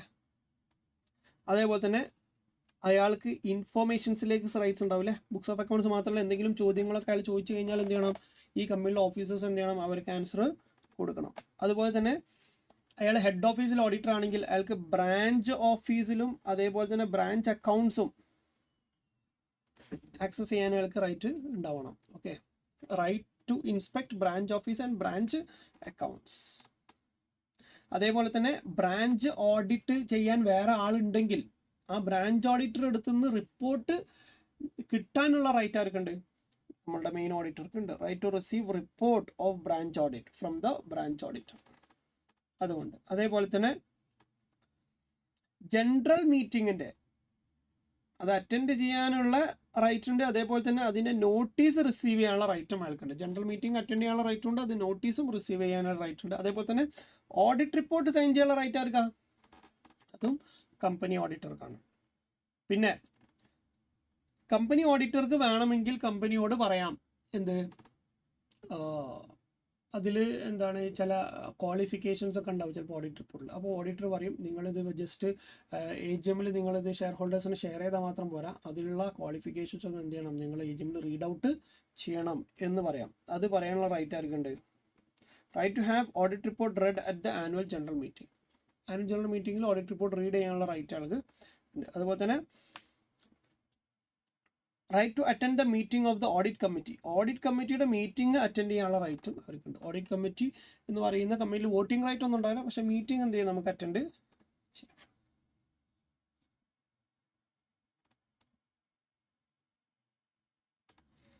രണ്ടും സെയിം പോയിന്റ് ആണ്. പിന്നെ right to be indemnified. Right to be indemnified എന്ന് പറഞ്ഞാൽ എന്താ? ഓഡിറ്റർ ഓഡിറ്റ് ചെയ്തതിന് ശേഷം കമ്പനി അല്ലെങ്കിൽ ആരെങ്കിലും കേസ് കൊടുത്തിട്ട് ഇന്ന ആൾ പ്രോപ്പറായിട്ട് ഓഡിറ്റ് ചെയ്തിട്ടില്ല എന്നൊക്കെ പറയുന്നു, പിന്നെ അവസാനം തെളിയുന്നു നമ്മളെ ഭാഗത്തു നിന്ന് ഒരു മിസ്റ്റേക്കും കാര്യങ്ങളൊന്നും ഇല്ല. അപ്പോൾ നമുക്ക് പക്ഷേ ഇതിന് വേണ്ടിയിട്ട് കുറേ ചിലവുകൾ വന്നിട്ടുണ്ടാവും അല്ലേ? ആ ചിലവൊക്കെ ആര് നമുക്ക് തിരിച്ചു തരണം? കമ്പനി നമുക്ക് തരേണ്ടി വരും. ഓക്കെ, അപ്പോൾ അതാണ് പറഞ്ഞത് റൈറ്റ് ടു ബി ഇൻഡെംനിഫൈഡ് എന്ന് പറഞ്ഞാൽ നമുക്ക് കോമ്പൻസേറ്റ് ചെയ്യാൻ, നമുക്ക് തിരിച്ചു തരാനുള്ള റൈറ്റ് അവർക്കുണ്ട്, അല്ലെങ്കിൽ അത് ചോദിച്ച് വാങ്ങാനുള്ള റൈറ്റ് ഓഡിറ്റർക്ക് ഉണ്ട്. Auditor of the company shall also have right to be indemnified for any expenses incurred by him in defending himself in the case of judgment in any lawsuit against the company goes in favor of the auditor. ഓഡിറ്റർക്ക് against ആയിട്ടുള്ള ഒരു ഇതാണ്, പക്ഷെ എന്ത് ചെയ്യുന്നു, കമ്പനിക്ക് against ആയിട്ട് എന്ത് ചെയ്യുന്നു, അത് മാറുന്നു. അപ്പം അതിന് വേണ്ടിയിട്ട് ഓഡിറ്റർക്ക് വന്ന ചിലവുകൾ എന്ത് ചെയ്യണം, കമ്പനി റീപേ ചെയ്യണം. ഓക്കെ അല്ലേ? അപ്പോൾ ഇത് നോക്കുകയാണെങ്കിൽ ഇത് നമ്മൾ കുറച്ചും കൂടെ കാര്യങ്ങൾ എന്താണ് right to have access to books of accounts എന്ന് പറയുമ്പോൾ അതിൽ കുറച്ചും കൂടി കാര്യങ്ങൾ നമ്മൾ ആഡ് ചെയ്യണം. ഇതാണ് മെയിൻ ഹെഡിങ് എന്ന് പറയുന്നത്. അതിനുശേഷം നമുക്ക് കാണാം every auditor of the company shall have right to access of at all time to the books of accounts. Okay, right of access എല്ലാ ബുക്സ് ഓഫ് അക്കൗണ്ട്സിലേക്ക് ആക്സസ് ഉണ്ടാവും. Which is kept at the registered office or any other place. Registered ഓഫീസിൽ വേറെ ഏത് സ്ഥലത്ത് keep ചെയ്താണെങ്കിലും ചെയ്യാം. അതുപോലെ തന്നെ എല്ലാ ഇൻഫർമേഷൻ എക്സ്പ്ലനേഷൻ ആര് കൊടുക്കണം? From the officer. ഓഫീസർ അടുത്തുനിന്ന് എല്ലാ ഇൻഫർമേഷനും എക്സ്പ്ലനേഷനും കിട്ടാനുള്ള റൈറ്റ് ഓഡിറ്റർക്കുണ്ട്. അതുപോലെ തന്നെ entitled to inspect the accounts of branch office. അത് ബ്രാഞ്ച് ഓഫീസ് ഇൻസ്പെക്ട് ചെയ്യാനുള്ള റൈറ്റ് ആൾക്കുണ്ട്. അതേപോലെ തന്നെ in case separate auditor has been appointed. Separate auditor ഉള്ള ഒരു ഇതാണ് എങ്കിൽ, ബ്രാഞ്ചിൽ സെപ്പറേറ്റ് ഓഡിറ്റർ ഓൾറെഡി ഉണ്ട് എങ്കിൽ the company auditor has the right to receive branch audit report. Company ഓഡിറ്റർക്ക് ബ്രാഞ്ച് ഓഡിറ്റ് റിപ്പോർട്ട് റിസീവ് ചെയ്യാനുള്ള റൈറ്റും കൂടെ ഉണ്ട്. പിന്നെ ആനുവൽ ജനറൽ മീറ്റിംഗ്സിൻ്റെ നോട്ടീസും കാര്യങ്ങളും അയാൾക്ക് കൊടുക്കണം. കാര്യങ്ങൾ അതൊക്കെ സെയിം പോയിന്റ് ആണ്. സോ ഇതാണത് ഓഡിറ്റ് റിപ്പോർട്ടിൽ നമ്മളുടെ കഴിഞ്ഞ പ്രാവശ്യം ചോദിച്ച ക്വസ്റ്റ്യൻ എന്ന് പറയുന്നത്. ഓക്കെ, അപ്പോൾ ഇതിൽ നമ്മൾ ക്ലാസ് എടുക്കുമ്പോൾ നമുക്ക് ഓഡിറ്റിനെ കുറിച്ചൊക്കെ മനസ്സിലായിട്ടുണ്ടാവും. പക്ഷേ ഓഡിറ്റിന് മനസ്സിലായിട്ടുണ്ടെങ്കിലും എക്സാമിന് എങ്ങനെയാണ് ഒരു ക്വസ്റ്റ്യൻ വരുന്നത് എന്ന് അറിയണമെന്നുണ്ടെങ്കിൽ പാസ്റ്റിലുള്ള ക്വസ്റ്റ്യൻസും കൂടെ എന്ത് ചെയ്യാൻ നോക്കുക. എന്നിട്ട് അതിൽ നമുക്ക് അതിൻ്റെ സജസ്റ്റഡ് ആൻസേഴ്സ് നോക്കിയിട്ട് എങ്ങനെയാണത് ആൻസർ ചെയ്യേണ്ടതെന്നുള്ളൊരു അണ്ടർസ്റ്റാൻഡിങ് ഉണ്ടാക്കിയെടുക്കുക. അപ്പോൾ ഓഡിറ്റിംഗ് എന്ന് പറഞ്ഞ സബ്ജക്റ്റ് അത്ര കോംപ്ലിക്കേറ്റഡ് സബ്ജക്റ്റ് ഒന്നുമല്ല. പക്ഷേ നമ്മൾ പലപ്പോഴും നമ്മൾ വെറുതെ കുറേ മെറ്റീരിയൽ മാത്രം വായിച്ചു പോയി കഴിഞ്ഞാൽ ചിലപ്പോൾ എന്ത് ചെയ്യും, എക്സാമിന് നമുക്ക് അതേപോലെ പ്രസൻറ്റ് ചെയ്യാൻ പറ്റിക്കൊള്ളുന്നില്ല. അപ്പോൾ നമ്മൾ ക്വസ്റ്റ്യൻസ്, കാരണം ഓഡിറ്റിങ്ങിൽ പലപ്പോഴും റിപ്പീറ്റഡ് ക്വസ്റ്റ്യൻസ് ആണ് നോർമലി വീണ്ടും വരുന്നത്. ഓക്കെ, വളരെ 1-2 ക്വസ്റ്റ്യൻസ് ഒക്കെ മാത്രമേ എന്ത് ചെയ്യുള്ളൂ, ഒരു പാറ്റേൺ തെറ്റിച്ച് വരുന്നുള്ളൂ. ബാക്കിയുള്ളതൊക്കെ എന്തായിരിക്കും കോമൺ. അപ്പോൾ നിങ്ങൾക്കൊരു ഐഡിയ കിട്ടണമെന്നുണ്ടെങ്കിൽ നിങ്ങൾ എന്ത് ചെയ്യണം, ഒരു പാസ്റ്റ് ഇയേഴ്സ് 2022 സിലബസിലെ മൊത്തം ക്വസ്റ്റ്യൻസും നിങ്ങൾ എന്ത് ചെയ്യുക, ഒന്ന് റീഡ് ഔട്ട് ചെയ്ത് നോക്കുക. അപ്പോൾ ഇവിടെ നോക്കുകയാണെങ്കിൽ ഇവിടെ നമുക്ക് ലാസ്റ്റ് ചാപ്റ്റർ എന്നാണ് എന്ത് ചെയ്യുന്നത്, സ്പെഷ്യൽ ഓഡിറ്റ് എന്ന് പറഞ്ഞ ചാപ്റ്ററിൽ നിന്ന് 7 മാർക്കിന് ക്വസ്റ്റ്യൻ വന്നത്. ഓക്കെ, അതേപോലെ തന്നെ ഇത് നമ്മൾ കമ്പനി ഓഡിറ്റാണ്. കമ്പനി ഓഡിറ്റിൻ്റെ ഓക്കെ. അപ്പോൾ കൂടുതൽ ക്വസ്റ്റ്യൻസ് വരുന്ന കമ്പനി ഓഡിറ്റിൻ്റെ ഭാഗത്തു നിന്നായിരിക്കും, ഡിസ്ക്രിപ്റ്റീവ് ആയാലും മറ്റേതായാലും, കാരണം 30 മാർക്സ് വരുന്നുണ്ട്. ഓക്കെ, അപ്പോൾ ഇതാണ് എന്ത് നമ്മളുടെ എക്സാമിൻ്റെ ക്വസ്റ്റ്യൻ പേപ്പർ എന്ന് പറയുന്നത്. Okay, so I hope you are clear. എന്തെങ്കിലും ഡൗട്ട്സ് ഉണ്ടെങ്കിൽ നിങ്ങൾക്ക് എൻ്റെ നമ്പർ ഉണ്ടല്ലോ, പിന്നെ നമ്മൾ ടെലിഗ്രാമിൽ ഓൾറെഡി നമ്മൾ ഗ്രൂപ്പും കാര്യങ്ങളൊക്കെ നമുക്കുണ്ട്. അപ്പോൾ നിങ്ങൾക്ക് അതിൽ നോക്കിയിട്ട് എന്തെങ്കിലും ഉണ്ടെങ്കിൽ പേഴ്സണലി നിങ്ങൾക്ക് മെസ്സേജ് അയക്കാം. Okay, so thank you.